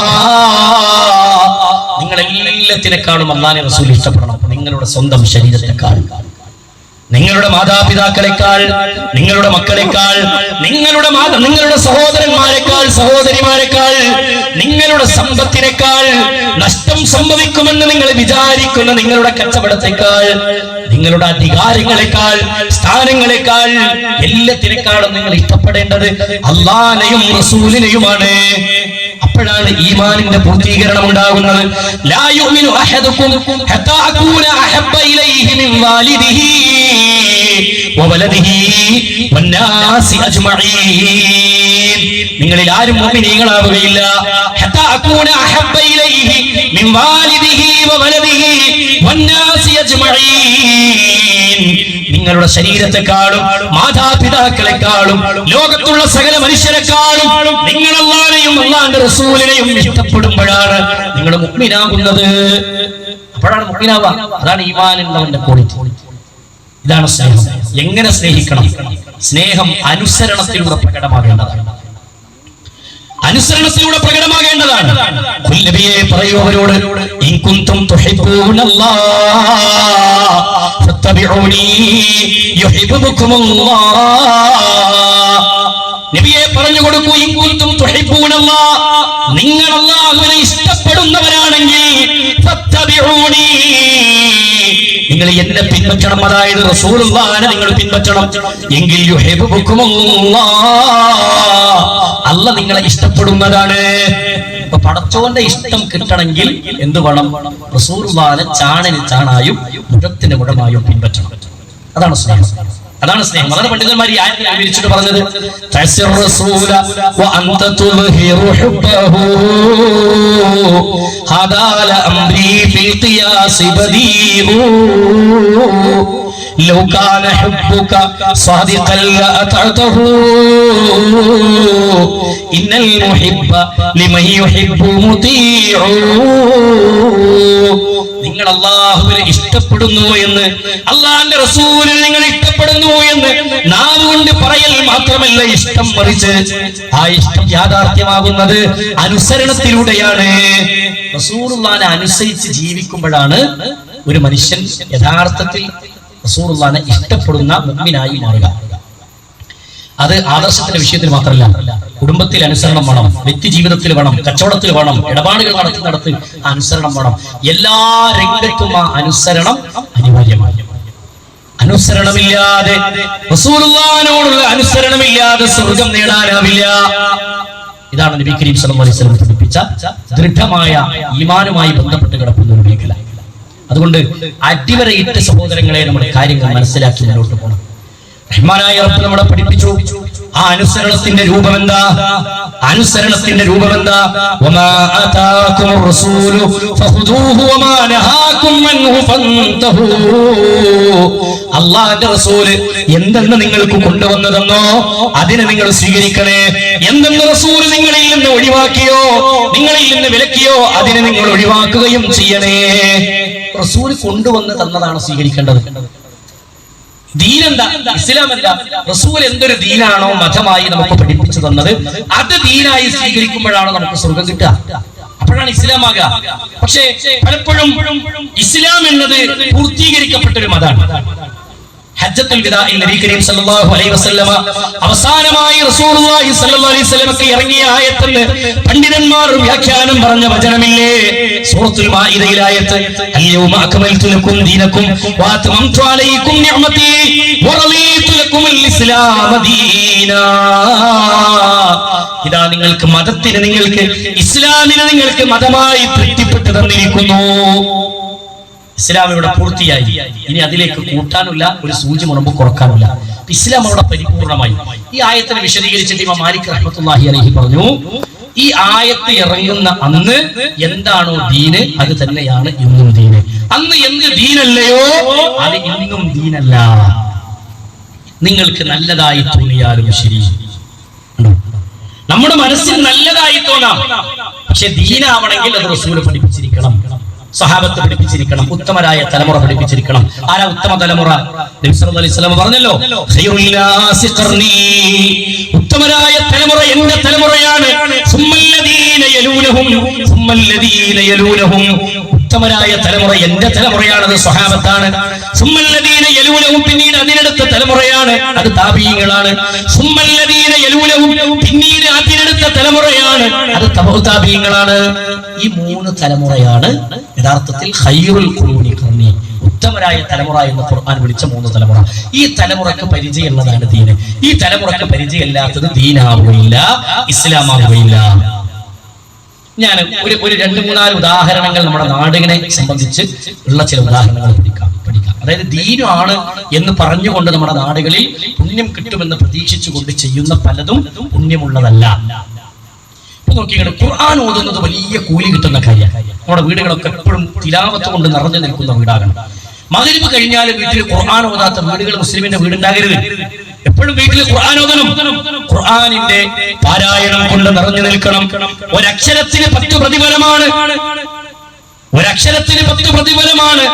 മൻ ഖറഅ ഹർഫൻ മിൻ കിതാബില്ലാഹ്, ആരെങ്കിലും ഖുർആനിൽ നിന്ന് ഒരു ഹർഫ് പാരായണം ചെയ്താൽ ഫലഹു ബിഹി ഹസന, അവന് ഒരു ഹസനത്ത് കൂലിയുണ്ട്. ഒരു ഹസനത്ത് കൂലി. ഒരു ഹസനത്ത് എന്ന് പറഞ്ഞാൽ അൽ ഹസനത്തു അശരി അംസാലിഹാ, 10 പ്രതിഫലം. 10 പ്രതിഫലം. ഇത് ഓതനാക്കുക. എന്ന് ഓതണം, എപ്പോഴും ഓതണം. കൽബിനെ എപ്പോഴും അതുമായി ബന്ധപ്പെടുത്തുന്നവണം. സഹോദരങ്ങളെ, ഇതേ ഖുർആന് ഒരാൾ മരിച്ചിട്ട് മയ്യത്തിന്റെ മുന്നിൽ ഇരുന്ന് മയ്യത്തിന് കൂലി കിട്ടുന്ന കരുതി ഓതിയാൽ അതിന്റെ ഇസ്ലാമിക ഹുക്കം എന്താണ്? എന്താ വിധി? ഇസ്ലാമിക ലോകത്തെ പണ്ഡിതന്മാർ പഠിപ്പിച്ചത് അത് ഇസ്ലാമല്ല. കാരണം റസൂലും സ്വഹാബത്തും, ഞാൻ പറഞ്ഞ ഖൈറുൽ ഉമ്മത്തുണ്ടല്ലോ 3 തലമുറ, ആ 3 തലമുറക്ക് അങ്ങനെ ഒരു ദീന് പരിചയമല്ല. ഒരു സഹാബിയും ഒരു മയ്യത്തിന്റെ മുന്നിൽ ഇരുന്ന് ഖുർആൻ ഓതിയ ഒരൊറ്റ ചരിത്രം ഇസ്ലാമിന്റെ ചരിത്രത്തിൽ ഉണ്ടാവില്ല. ഇസ്ലാമിന്റെ ചരിത്രത്തിൽ സ്വഹാബത്തിന്റെയോ താബീങ്ങളുടെയോ താബീങ്ങളുടെയോ വേണ്ട, റസൂൽ ജീവിച്ചിരിക്കുമ്പോൾ എത്ര സ്വഹാബത്ത് മരിച്ചു? ഏത് സ്വഹാബിന്റെ മുന്നിൽ ഇരുന്നിട്ടാണ് അല്ലാഹുവിന്റെ റസൂൽ സ്വല്ലല്ലാഹു അലൈഹി വസല്ലം ഖുർആൻ ഓതിയത്, സ്വഹാബത്തിനെ കൊണ്ട് ഓദിച്ചത്? എവിടെയെങ്കിലും ഉണ്ടോ? ഇല്ല. അത് ദീനല്ല, അത് ദീനല്ല. നമ്മൾ മനസ്സിലാക്കണം. ഇനി നമ്മുടെ നാടുകളിൽ ഇതിന് തെളിവ് പറയാറുള്ളത് എന്താ? ഇഖ്റഊ മൗതാക്കും യാസീൻ എന്നൊരു ഹദീസാണ് പറയുന്നത്, അല്ലേ? ഇഖ്റഊ യാസീൻ അലാ മൗതാക്കും എന്ന് പറയുന്നത് മരിച്ചവരുടെ മേൽ നിങ്ങൾ ഖുർആൻ ഓതണം എന്ന് പറയുന്ന ഒരു ഹദീസ്. ഈ ഹദീസിനെ സംബന്ധിച്ച് പണ്ഡിതന്മാർ പഠിപ്പിച്ചത് എന്താണെന്നറിയോ? ആ ഹദീസ് ദുർബലമാണ്. ഇസ്നാദുഹു ദഈഫുൻ. ആ ഹദീസ് ദുർബലമാണ്. അതിന്റെ പരമ്പരയിൽ ബന്ധമില്ലാത്ത 2 ആളുകൾ ആ പരമ്പരയിലുണ്ട്. അതുകൊണ്ട് ആ ഹദീസ് സ്വീകരിക്കാൻ പറ്റിയതല്ല. ഇനി സ്വഹീഹാണെന്നൊരാൾ വാദിച്ചു. സ്വഹീഹാണെന്നൊരാൾ വാദിച്ചു. നമ്മളെ പള്ളി ദർസുകളിൽ കോതി പഠിക്കുന്ന മഹല്ലി കിതാബുണ്ട്. പള്ളി ദർസുകളിൽ കോതി പഠിക്കുന്ന മഹല്ലി കിതാബിന് മഹല്ലിയുടെ പരിഭാഷയൊക്കെ വാങ്ങാൻ കിട്ടും. ആ പരിഭാഷക്കെടുത്തൊന്ന് വായിച്ചാൽ അറിയാം. മഹല്ലി കിതാബിൽ പറയുന്ന വാചകം കാണാം. ഈ ഹദീസ് പ്രകാരം ഇഖ്റഊ മൗതാക്കും എന്ന് പറഞ്ഞ, മൗതാക്കും എന്നതുകൊണ്ട് ഉദ്ദേശിച്ചത് മരിച്ചവർ എന്നല്ല, മരണാസന്നരായ ആളുകൾ എന്നാണ്. ഇവത് സ്വഹീഹാണെന്ന് ഒരാൾ വാദിച്ചാൽ തന്നെ അത് മരിച്ചവന്റെ മുന്നിൽ ഓതാനുള്ള തെളിവല്ല. മരണം ആസന്നമായി കിടക്കുന്ന സക്കറാത്തിന്റെ ഹാലിലുള്ള ആൾക്ക് ഓതി കൊടുക്കാനുള്ള തെളിവേ ആകുള്ളൂ. അതിനും പറ്റില്ല. കാരണം ഈ ഹദീസ് ദഈഫാണ്. അല്ലാഹുവിന്റെ റസൂൽ സല്ലല്ലാഹു അലൈഹി വസല്ലമ പഠിപ്പിച്ചു തന്ന ഒന്നല്ല അങ്ങനെ ഇരുന്നുള്ള ഒരു ഖുർആനോത്ത്. മയ്യത്തിന് കൂലി കിട്ടുന്ന ഒരു ശൈലി റസൂലോ സ്വഹാബത്തോ പഠിപ്പിച്ചിട്ടില്ല. ഞാൻ നേരത്തെ മയ്യത്തിനൊന്നും ചെയ്യണ്ടാണ്, അങ്ങനെ ഉണ്ടോ? മയ്യത്തിനൊന്നും ചെയ്യണ്ട, ഒരാൾ മരിച്ചാൽ അവിടെ അങ്ങനെ വെറുതെ ഇടണം അല്ല. മയ്യത്തിന് വേണ്ടി നമ്മൾ പ്രാർത്ഥിക്കണം. നബി സല്ലല്ലാഹു അലൈഹി വസല്ലം പഠിപ്പിച്ച പ്രാർത്ഥനകളുടെ മയ്യത്ത് കാണുമ്പോഴുള്ള പ്രാർത്ഥന, മയ്യത്ത് കാണുമ്പോഴുള്ള പ്രാർത്ഥനയുണ്ട്.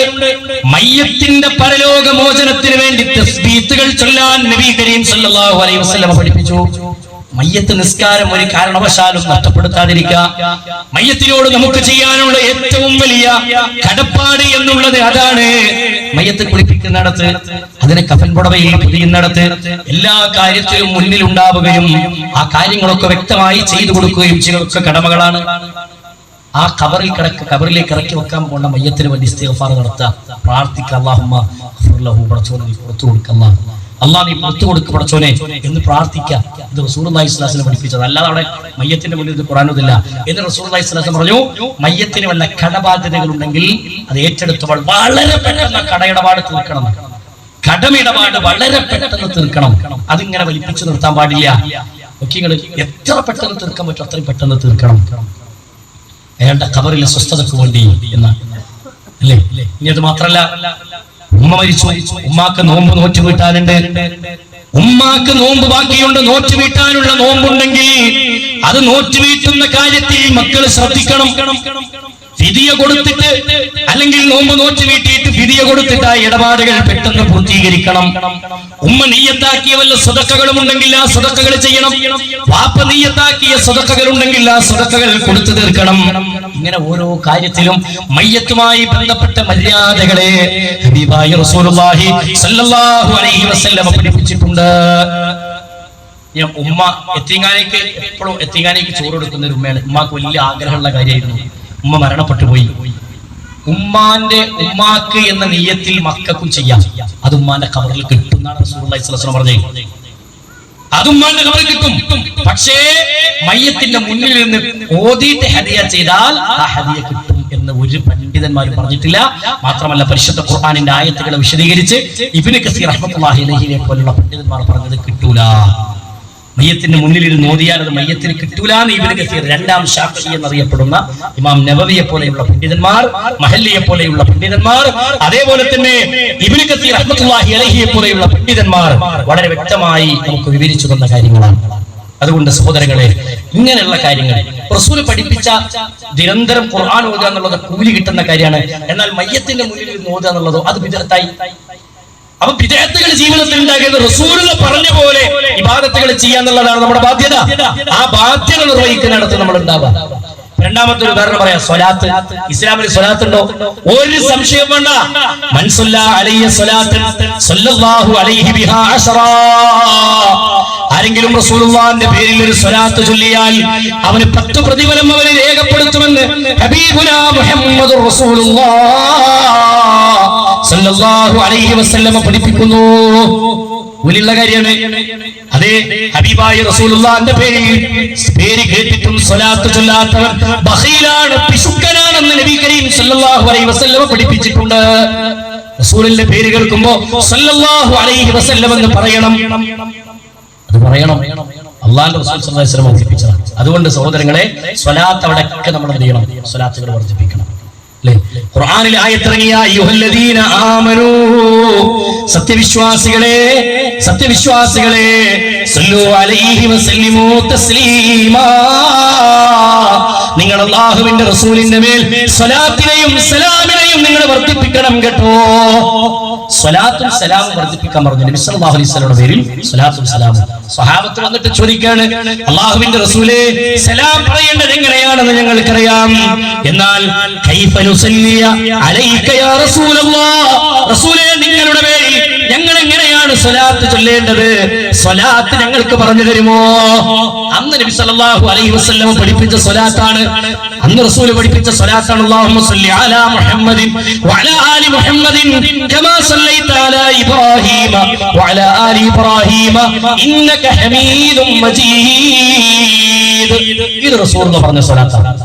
തുടർന്ന് അല്ലാഹുമ്മ ബാരിക് അലാ മുഹമ്മദിൻ എന്ന് പറയുന്ന ഇബ്രാഹിമിയ സ്വലാത്ത് റസൂലുള്ളാഹി പഠിപ്പിച്ചു കൊടുത്ത സ്വലാത്താണ്. വ്യത്യസ്ത റിപ്പോർട്ടുകളിൽ, ഹദീസുകളിലുള്ള സ്വലാത്ത് വ്യത്യസ്ത ശൈലികളിൽ നമുക്ക് കാണാം. ഇത് റസൂൽ പഠിപ്പിച്ച സ്വലാത്താണ്. ഇത് ഇസ്ലാമിൽ ഉള്ളതാണ്. ഇത് ചൊല്ലണം. ഇത് ചൊല്ലിയാൽ പ്രതിഫലമുണ്ട്. പ്രത്യേകിച്ച് വ്യാഴാഴ്ച, വെള്ളിയാഴ്ച രാവുകൾ വരുമ്പോൾ സ്വലാത്തുകൾ വർദ്ധിപ്പിക്കുന്നതിന് വലിയ പ്രതിഫലം നബി സല്ലല്ലാഹു അലൈഹി വസല്ലം പഠിപ്പിച്ചിട്ടുണ്ട്. ഈ സ്വലാത്ത് ഒക്കെ അനിവാര്യമാണ്. ഇത് വാഹനം ഓടിക്കുമ്പോൾ ചൊല്ലാം, ഇത് വീട്ടിൽ പണിയെടുത്തുകൊടുക്കുമ്പോൾ ചൊല്ലാം. എപ്പോഴും നമുക്കാവാം. സ്വലാത്ത് എപ്പോഴും വർദ്ധിപ്പിക്കാം. രാത്രി കിടന്നുറങ്ങുമ്പോ, അതെ, രാവിലെ എഴുന്നേറ്റ് വെറുതിരിക്കുമ്പോ ദിക്റും ദുആയൊക്കെ വരുന്ന കൂട്ടത്തിൽ സ്വലാത്തും അങ്ങനെ ചൊല്ലാം. ഒരു സംശയമല്ല, അത് ചൊല്ലാം. പക്ഷേ നമ്മുടെ നാട്ടിൽ നാരിയ സ്വലാത്ത്, നമ്മുടെ നാട്ടിൽ ഒരു പ്രത്യേക സ്വലാത്ത്, നാരിയ സ്വലാത്ത്, അത് റസൂൽ പഠിപ്പിച്ചല്ല. അതിന് പ്രത്യേക സദസ്സ് ഉണ്ടാക്കി, അതിന് പ്രത്യേക രൂപം കണ്ട് ഒരു സ്വലാത്തിന് ഒരു മജ്ലിസ് ഉണ്ടാക്കി, ആളുകളൊക്കെ വിളിച്ചുകൂട്ടി അവിടെ ഒരു പെട്ടിയൊക്കെ വെച്ച് ഒരു പിരിവൊക്കെ നടത്തി. അങ്ങനെ ഒരു സ്വലാത്തിന്റെ ശൈലി റസൂൽ സ്വഹാബത്ത് പഠിപ്പിച്ചതല്ല.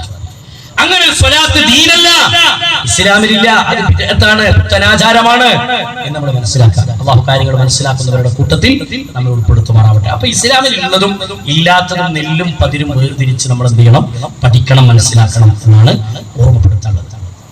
സമാനമാണ് നമ്മുടെ നാടുകളിലൊക്കെ സഹോദരങ്ങളെ പിന്നെ മജ്ലിസുന്നൂർ എന്നൊരു സംഭവം നടക്കുന്നത്. മജ്ലിസുന്നൂർ ശരിക്ക് എന്താണ് അവിടെ പഠിപ്പിക്കപ്പെടുന്നത്? എന്താണ് ആ സദസ്സ് കൊണ്ട് ഉദ്ദേശിക്കുന്നത്? അതിന് പ്രത്യേകം ഫضലുകളൊക്കെ പറയാറുണ്ട്. കുറെ ഫളായിലുകളൊക്കെ, മജ്ലിസുന്നൂറിന്റെ ഫളായിലുകളൊക്കെ വിവരിക്കാറുണ്ട്, അല്ലേ? അവിടെയും ഇതേപോലെയുള്ള കുറെ ദിക്റുകളും ദുആകളും ഇസ്ലാം പഠിപ്പിക്കാറുണ്ട്. പഠിപ്പിക്കാത്ത കുറെ മാനപ്പാട്ടുകളില് അതിന് പ്രത്യേക സിലബസ് ഒക്കെ തയ്യാറാക്കി ആ സിലബസ് നിറയെ ബദർമാല ചൊല്ലാനും അതേ ഫാത്തിമ ബീവിയുടെ പേരിലുള്ള മാലകൾ ചൊല്ലാനും അങ്ങനെ ഷീഇസം കൊണ്ടു നടക്കുന്ന കുറെ ആചാരങ്ങൾ കുത്തി നിറച്ച് ആളുകളെ പഠിപ്പിക്കുന്ന ഇത്തരം മജ്‌ലിസുന്നൂറുകൾ ഇസ്ലാമിൽ ഒരിക്കലും സഹോദരങ്ങളെ പ്രോത്സാഹിപ്പിക്കപ്പെടണമെന്നല്ല. മണ്ണിട്ട് മൂടിപ്പോയ കുറെ മാലി മൗലൂദ് രണ്ടാമത് കുത്തിപ്പൊന്തിച്ച് കൊണ്ടുള്ള സാധനമാണ് ഈ സാധനം. മനസ്സിലായിട്ടെങ്കിൽ അതിന് വേണ്ടിയുള്ള സാധനമാണ് ഇത്. കൊടുന്നിട്ട് ഈ സമൂഹത്തെ കൊണ്ട് ചൊല്ലിപ്പിക്കുകയും പഠിപ്പിക്കുകയും ചെയ്യുന്നു എന്നുള്ള പേരിൽ അതിന്റെ പേരിലുള്ള കുറെ ദിക്റുകൾ മജ്‌ലിസിന് ദിക്റിന്റെ മജ്‌ലിസ. അങ്ങനെ ഒരു മജ്‌ലിസ് ഉണ്ടോ? ദിക്റിന്റെ മജ്‌ലിസ്. സ്വലാത്തിനൊരു മജ്‌ലിസ് ഉണ്ടോ? സ്വലാത്തിനൊരു മജ്‌ലിസ് ഉണ്ടോ? ദിക്റിനൊരു മജ്‌ലിസ് ഉണ്ടോ? ഇല്ല. അവിടെ മജ്‌ലിസിന്റെ ആവശ്യമില്ല. ദിക്ർ എപ്പോഴും ചൊല്ലാം. ദിക്ർ ചൊല്ലിക്കൊണ്ടേയിരിക്കുക. വദ്കുറൂനി യദ്കുറുകും വഷ്കുറൂലി വലാ തക്ഫുറൂൻ. എപ്പോഴും ചൊല്ലാം. നിങ്ങൾ എന്നെ ഓർത്താൽ ഞാൻ നിങ്ങളെ ഓർക്കും. അല്ലാഹ് അങ്ങോട്ട് ഓർത്താൽ അല്ലാഹ് ഓർക്കും എന്ന് പറഞ്ഞു. മനസ്സിലായോ? നിങ്ങൾ എന്നോട് നന്ദികേട് കാണിക്കരുത്. വലാ തക്ഫുറൂൻ. എന്നോട് നിങ്ങൾ നന്ദികേട് കാണിക്കരുത്. നിങ്ങൾ നന്ദിയുള്ളവരാകണം. ഇത് അല്ലാഹ് പറഞ്ഞ വാക്കാണ്. അപ്പൊ അവിടെ ദിക്റും ദുആയും എങ്ങനെ ചൊല്ലണം? അത് റസൂലുള്ളാഹി പറഞ്ഞു തന്നിട്ടുണ്ട്. അദ്കാറുകൾ എന്തൊക്കെയാണ്, ദിക്റുകൾ എന്തൊക്കെയാണ്, ദുആകൾ എന്തൊക്കെയാണ്, ആ പറഞ്ഞു തന്നോടത്ത് നിൽക്കുക. റസൂലുള്ളാഹി പഠിപ്പിച്ചതിന്റെ അപ്പുറത്ത് നമ്മുടെ വക കുറെ ദിക്റുകൾ ഉണ്ടാക്കി, കുറെ ദുആകൾ ഉണ്ടാക്കി, അത് തസ്ബീഹുകളായി തഹ്ലീലുകളായി ഇങ്ങനെ കൊണ്ടു നടക്കലല്ല. മറിച്ച് തസ്ബീഹ് എന്താണ് റസൂലുള്ളാഹി പറഞ്ഞു, തക്ബീർ എന്താണ് നബി സല്ലല്ലാഹു അലൈഹി വസല്ലം പഠിപ്പിച്ചു, അതേ തഹ്ലീൽ എന്താണ് നബി കരീം സല്ലല്ലാഹു അലൈഹി വസല്ലം പഠിപ്പിച്ചു, തഹ്മീദ് എന്താണ് അല്ലാഹുവിന്റെ റസൂൽ സല്ലല്ലാഹു അലൈഹി വസല്ലം പഠിപ്പിച്ചു. അല്ലാഹു അക്ബർ, ലാ ഇലാഹ ഇല്ലല്ലാഹ്, അൽഹംദുലില്ലാഹ്, സുബ്ഹാനല്ലാഹ്, ലാ ഹൗല വലാ ഖുവത ഇല്ലാ ബില്ലാഹ്. ഇതെത്രയും ഏതൊക്കെ രൂപത്തിൽ റസൂലുള്ളാഹി പഠിപ്പിച്ചിട്ടുണ്ടോ ആ ശൈലികളിലൊക്കെ നമുക്ക് ചൊല്ലാം, വർദ്ധിപ്പിച്ചുകൊണ്ടേയിരിക്കാം. അതിന് പ്രത്യേക മജ്‌ലിസ് വേണ്ട, അതിന് പ്രത്യേക സദസ്സ് വേണ്ട, അതിന് പ്രത്യേകമായ ദിക്ർ ഹൽഖകൾ വേണ്ട. ഹൽഖകൾ നടക്കുക. കുറെ മനുഷ്യന്മാര് പള്ളിയിൽ ഇങ്ങനെ ചുറ്റും നിൽക്കുക, എന്നിട്ട് ഇങ്ങനെ കയ്യും പിടിച്ചിട്ട് വട്ടത്തിൽ നിന്നിട്ട് ചാടുക, പള്ളിന്റെ ഉള്ളിൽ നിന്നിട്ട് ചാടുക. ഇത് ദിക്റാണോ? ഇത് ദിക്റാണോ? വെറുതെ ഹാ ഹാ ഹാ എന്നിങ്ങനെ പറഞ്ഞാൽ ദിക്റാവോ? എന്നൊക്കെ പറഞ്ഞിട്ട് കുറെ ദിക്റുകൾ കാണാം. അദ്കാറുകൾ പഠിപ്പിക്കുന്നിടത്ത് സഹോദരങ്ങളെ ഇതൊക്കെ 10,000 വട്ടം ചൊല്ലാനും 100 വട്ടം ചൊല്ലാനും 101 വട്ടം ചൊല്ലാനും 1,00,001 എന്നൊക്കെ പറഞ്ഞിട്ട് പഠിപ്പിക്കുകയാണ്. ഇതൊക്കെ ഇസ്ലാമുമായി യാതൊരു ബന്ധവുമില്ല എന്ന് മനസ്സിലാക്കാം. അള്ളാഹുവിന്റെ റസൂൽ സല്ലല്ലാഹു അലൈഹി വസല്ലം പഠിപ്പിച്ച ദിക്റും ദുആയും എമ്പാടും നമുക്ക് ചൊല്ലാണ്ട് അതിന് നമുക്ക് സമയം പോരാ. എത്ര ചൊല്ലാണ്ട് എത്ര നമ്മൾ കൃത്യമായിട്ട് ചൊല്ലുന്നുണ്ട്. രാവിലെ എഴുന്നേറ്റത് മുതൽ രാത്രി കിടന്നുറങ്ങുന്നത് വരെ ഹദീസുകളിൽ ചൊല്ലാൻ പഠിപ്പിക്കപ്പെട്ട എത്ര ദുആകളും ദിക്റുകളും ഉണ്ട്. ആ ദിക്റുകളൊക്കെ ജീവിതത്തിലേക്ക് കൊണ്ടുവരിക, ചേർത്ത് വെക്കുക. സഹോദരങ്ങളല്ലാതെ റസൂൽ പഠിപ്പിക്കാത്ത ദിക്റുകൾക്ക് പ്രത്യേക രൂപവും ഭാവവും ശൈലിയൊക്കെ ഉണ്ടാക്കി അതിന് പ്രത്യേക മജ്‌ലിസുകൾ ഉണ്ടാക്കി അങ്ങനെ ചൊല്ലുന്നതൊന്നും ദീനുമായി ബന്ധമില്ലാത്തതാണ്. അതിന് പറയുന്ന പേരാണ് ബിദ്അത്ത്, പുത്തനാചാരം. നമ്മൾ പറയും ഒരു ദിക്റല്ലേ, ഒരു ദിക്റിന്റെ മജ്‌ലിസല്ലേ, അത് നല്ലതല്ലേ? നല്ലതാണെന്ന് നമുക്ക് തോന്നിയത് കൊണ്ട് കാര്യമില്ല. അള്ളാഹുവിന്റെ റസൂൽ പഠിപ്പിക്കണം, ഇതാണ് നിങ്ങൾക്ക് ഇബാദത്ത്. അതുകൊണ്ടാണ് ഖുർആനും സുന്നത്തും സ്വഹാബത്ത് സ്വീകരിച്ചതുപോലെ സ്വീകരിക്കണമെന്ന് പറയുന്നത്. ഈ ബിദ്അത്ത് ഒരാളുടെ ജീവിതത്തിൽ സംഭവിച്ചാൽ കുല്ലു ബിദ്അത്തിൻ ളലാല വകുല്ലു ളലാലത്തിൻ ഫിന്നാർ. എല്ലാ ബിദ്അത്തുകളും ളലാലത്താണ്, വഴികേടാണ്.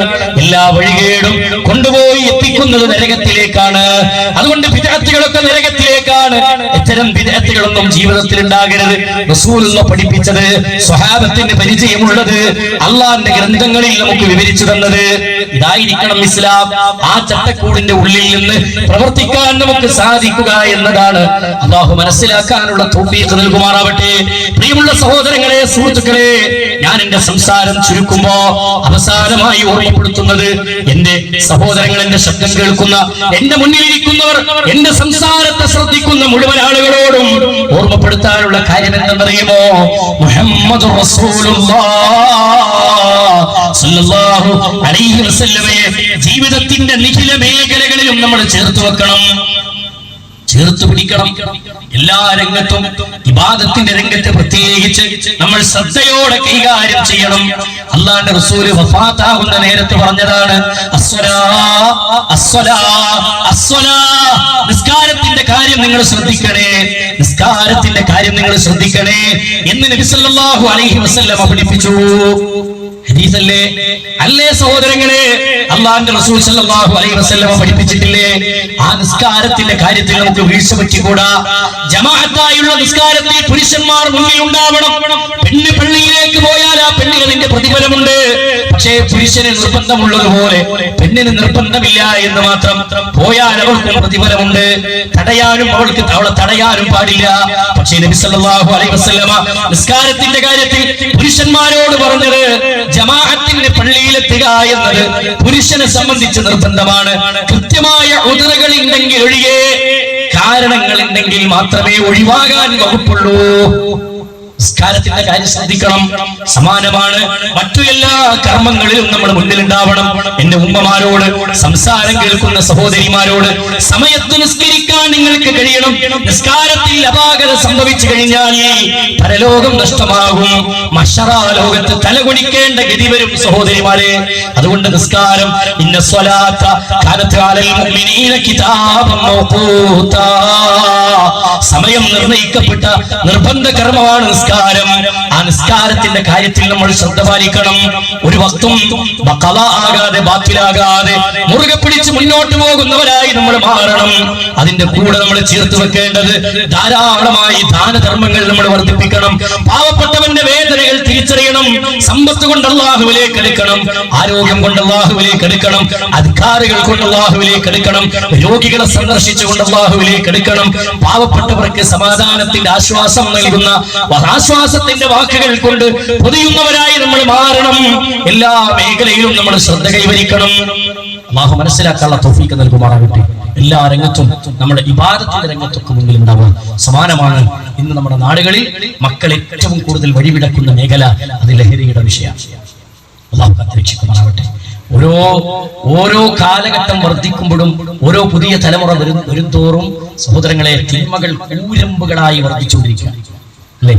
ലഹരിയുടെ ഏറ്റവും അപകടകരമായ അന്തരീക്ഷം, മാരകമായ MDMA പോലെയുള്ള വസ്തുക്കൾ പോലും ഉപയോഗിച്ച് മക്കൾ നാശത്തിലേക്ക് കൂപ്പുകുത്തുമ്പോൾ ഇവിടെ വാപ്പാക്ക് ബാധ്യത ഉണ്ട്. ഉമ്മാന്റെ റോള് കൃത്യമായി ഉമ്മ നിർവഹിക്കണം. വാപ്പാന്റെ റോളിൽ നിന്നുകൊണ്ട് മക്കളെ പരിചരിച്ചും മക്കൾക്ക് വേണ്ട നിർദ്ദേശങ്ങളും മാർഗനിർദ്ദേശങ്ങളും നൽകിക്കൊണ്ട് മുന്നോട്ട് പോകണം. സമാനമാണ് എന്റെ സംസാരം കേൾക്കുന്ന ഉമ്മമാരോട് അടിവരയിട്ട് പറയട്ടെ, പെൺകുട്ടികളിൽ നിന്ന് അനിസ്ലാമിക വേഷം ധരിച്ച് പുറത്തിറങ്ങുമ്പോ ചുണ്ടത്തിൽ ഇട്ടിക്കിട്ട് പുരികം ത്രട്ട് ചെയ്ത് ഇസ്ലാമിന്റെ നിയമങ്ങളൊക്കെ കാറ്റിൽ പറത്തി മുഖത്ത് പുട്ടി വാരിത്തേച്ച് അലങ്കാരങ്ങൾ വാരിത്തേച്ച് ഇറങ്ങിപ്പോകുന്ന എത്ര കുട്ടികളുടെ നമ്മുടെ നാട്ടിൽ. നമ്മൾ ചോദിക്കണം അവരോട്, ആര് കാണാനാ മോളെ, ആര് കാണാനാ ഉമ്മമാരെ, ആര് കാണാനാണ് ഈ അലങ്കാരം ധരിക്കുന്നത്, ആര് കാണാനാണ്? ഒരു നല്ല പെണ്ണിനെ സംബന്ധിച്ചിടത്തോളം ഒരിക്കലും അവരുടെ മുഖത്ത് ഇത്തരത്തിലുള്ളതൊന്നും വാരിത്തേക്കേണ്ടതില്ലല്ലോ. അവൾ കാണാനല്ല, അവൾ അവളുടെ മുഖം പ്രദർശിപ്പിക്കുന്നവളല്ല, അവളുടെ ശരീരം പ്രദർശിപ്പിക്കുന്നവളല്ല. നല്ല പെണ്ണിന്റെ ഉദ്ദേശം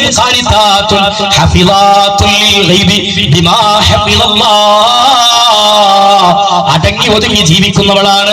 ഒരു നല്ല പെണ്ണ് അവരുടെ ഭർത്താവിന് മാത്രം നൽകേണ്ട ശരീരത്തെ മറ്റുള്ളവരുടെ മുന്നിലേക്ക് വെച്ചു കൊടുക്കാതെ തന്റെ ചാരിത്രത്തെ കാത്തു സൂക്ഷിക്കുന്നവളാണ് ഒരു നല്ല പെണ്ണെന്ന് റസൂലുള്ളാഹി സ്വല്ലല്ലാഹു അലൈഹി വസല്ലമ ആയത്തുകളോതി നമ്മളെ പഠിപ്പിച്ചിട്ടുണ്ടെങ്കിൽ ഇന്നത്തെ പെൺകുട്ടികളുടെ വേഷവിധാനം പരിശോധിക്കുകയും വീടുകളിൽ അതിന് പരിഹാരം കണ്ടെത്തുകയും ചെയ്യണം. ലിബറലിസം ഇന്നിങ്ങനെ പിടിച്ചു മുറുക്കുകയാണ്. മാതാപിതാക്കൾക്ക് മക്കളെ ഉപദേശിക്കാൻ പറ്റാത്ത വിധം മക്കളുടെ തലയിലേക്ക് നിരീശ്വര നിർമ്മതവാദങ്ങൾ അടിച്ചു കയറ്റാൻ വേണ്ടി, മതനിഷേധം അടിച്ചു കയറ്റാൻ വേണ്ടി പരിശ്രമിച്ചുകൊണ്ടിരിക്കുമ്പോ ഇവിടെ നമ്മൾ ആത്മാർത്ഥമായി മനസ്സിലാക്കണം, ഹബീബായ റസൂലുള്ളാഹി സ്വല്ലല്ലാഹു അലൈഹി വസല്ലമയും പരിശുദ്ധ ഖുർആനും പറഞ്ഞ രൂപത്തിലാണോ എന്റെ വീട്ടിലെ ജീവിതം, എന്റെ മക്കളുടെ ജീവിതം, എന്റെ സ്വകാര്യ ജീവിതം, എന്റെ കച്ചവട മേഖല, എന്റെ ഇടപാടുകൾ പലിശയുമായി എനിക്ക് ബന്ധമുണ്ടോ, ഹറാമായുമായി എനിക്ക് ബന്ധമുണ്ടോ? സാമ്പത്തിക രംഗത്ത് ഞാൻ ഒരു ഹറാമും കൂട്ടിച്ചേർത്തിട്ടില്ല.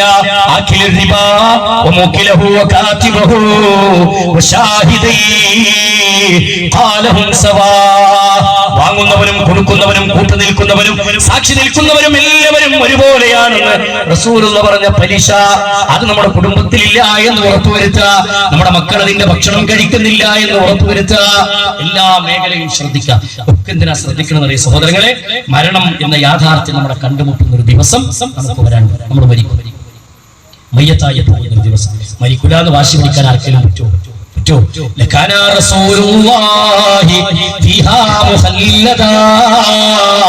ആരെങ്കിലും മരിക്കാതെ ബാക്കിയാകുമായിരുന്നുവെങ്കിൽ ഹബീബായ റസൂലുള്ളാഹി സ്വല്ലല്ലാഹു അലൈഹി വസല്ലമ ബാക്കിയാകേണ്ടതായിരുന്നു. ആ റസൂൽ വരെ യാത്രയായിട്ടുണ്ട്. അതുകൊണ്ട് മയ്യത്ത് കെട്ടിൽ ചുമന്ന് നമ്മളെയും കൊണ്ടുപോയി വെക്കുന്ന ഒരു ഖബർ നമുക്കുണ്ട്. ഒരു മരണം നമ്മളിലേക്ക് കടന്നു വരാണ്ട് ആ മരണത്തെ നമ്മൾ എപ്പോഴും ഓർക്കുക. നെഞ്ചും വിരിച്ച് അഹങ്കാരത്തിന്റെ സ്വരങ്ങളോടങ്ങനെ ജീവിക്കുമ്പോൾ നമ്മൾ മനസ്സിലാക്കുക, പൊട്ടാനി മുന്തുള്ളി ചെഞ്ചോരക്കട്ട, പിന്നെ നീ കാഷ്ടം ചുമന്നോരോ കൊട്ട, പെട്ടാലോ ചത്ത് ചകമല്ല പൊട്ട, പറവിനുടലിൻ ബഹുമാനം പൊട്ട.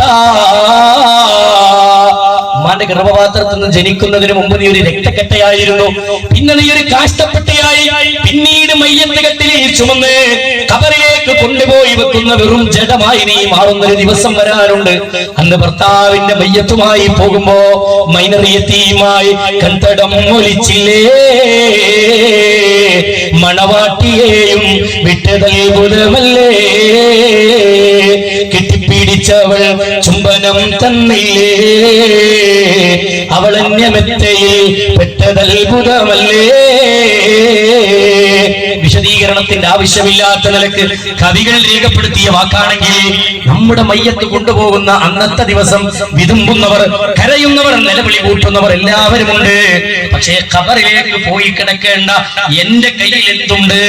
ഇബാദത്തുണ്ടോ? തൗഹീദുണ്ടോ? ഇസ്ലാം പഠിപ്പിച്ച നിയമങ്ങൾ ഞാൻ പാലിച്ചിട്ടുണ്ടോ? സുന്നത്തുകൾ ജീവിതത്തിൽ പകർത്തിയിട്ട് വിദഅത്തുകളിൽ നിന്ന് മാറി നിന്നതിന്റെ പ്രതിഫലമുണ്ടോ? അയൽവാസിയുമായി ബന്ധം ഊട്ടിയുറപ്പിച്ചതിന്റെ പ്രതിഫലമുണ്ടോ? കുടുംബ ബന്ധം മുറിയാതെ കൂട്ടിച്ചേർത്തതിന്റെ പ്രതിഫലമുണ്ടോ? വാശിയും വക്കാണവും ഒഴിവാക്കിയിട്ട് ക്ഷമ കൈവരിച്ച് വിട്ടുവീഴ്ച ചെയ്തതിന്റെ കൂലിയുണ്ടോ? എല്ലാ രംഗത്തും ഈ മര്യാദകൾ ഉണ്ട് എന്ന് ഉറപ്പുവരുത്തിക്കൊണ്ട് മുന്നോട്ട് പോകാൻ നമുക്ക് സാധിക്കണം.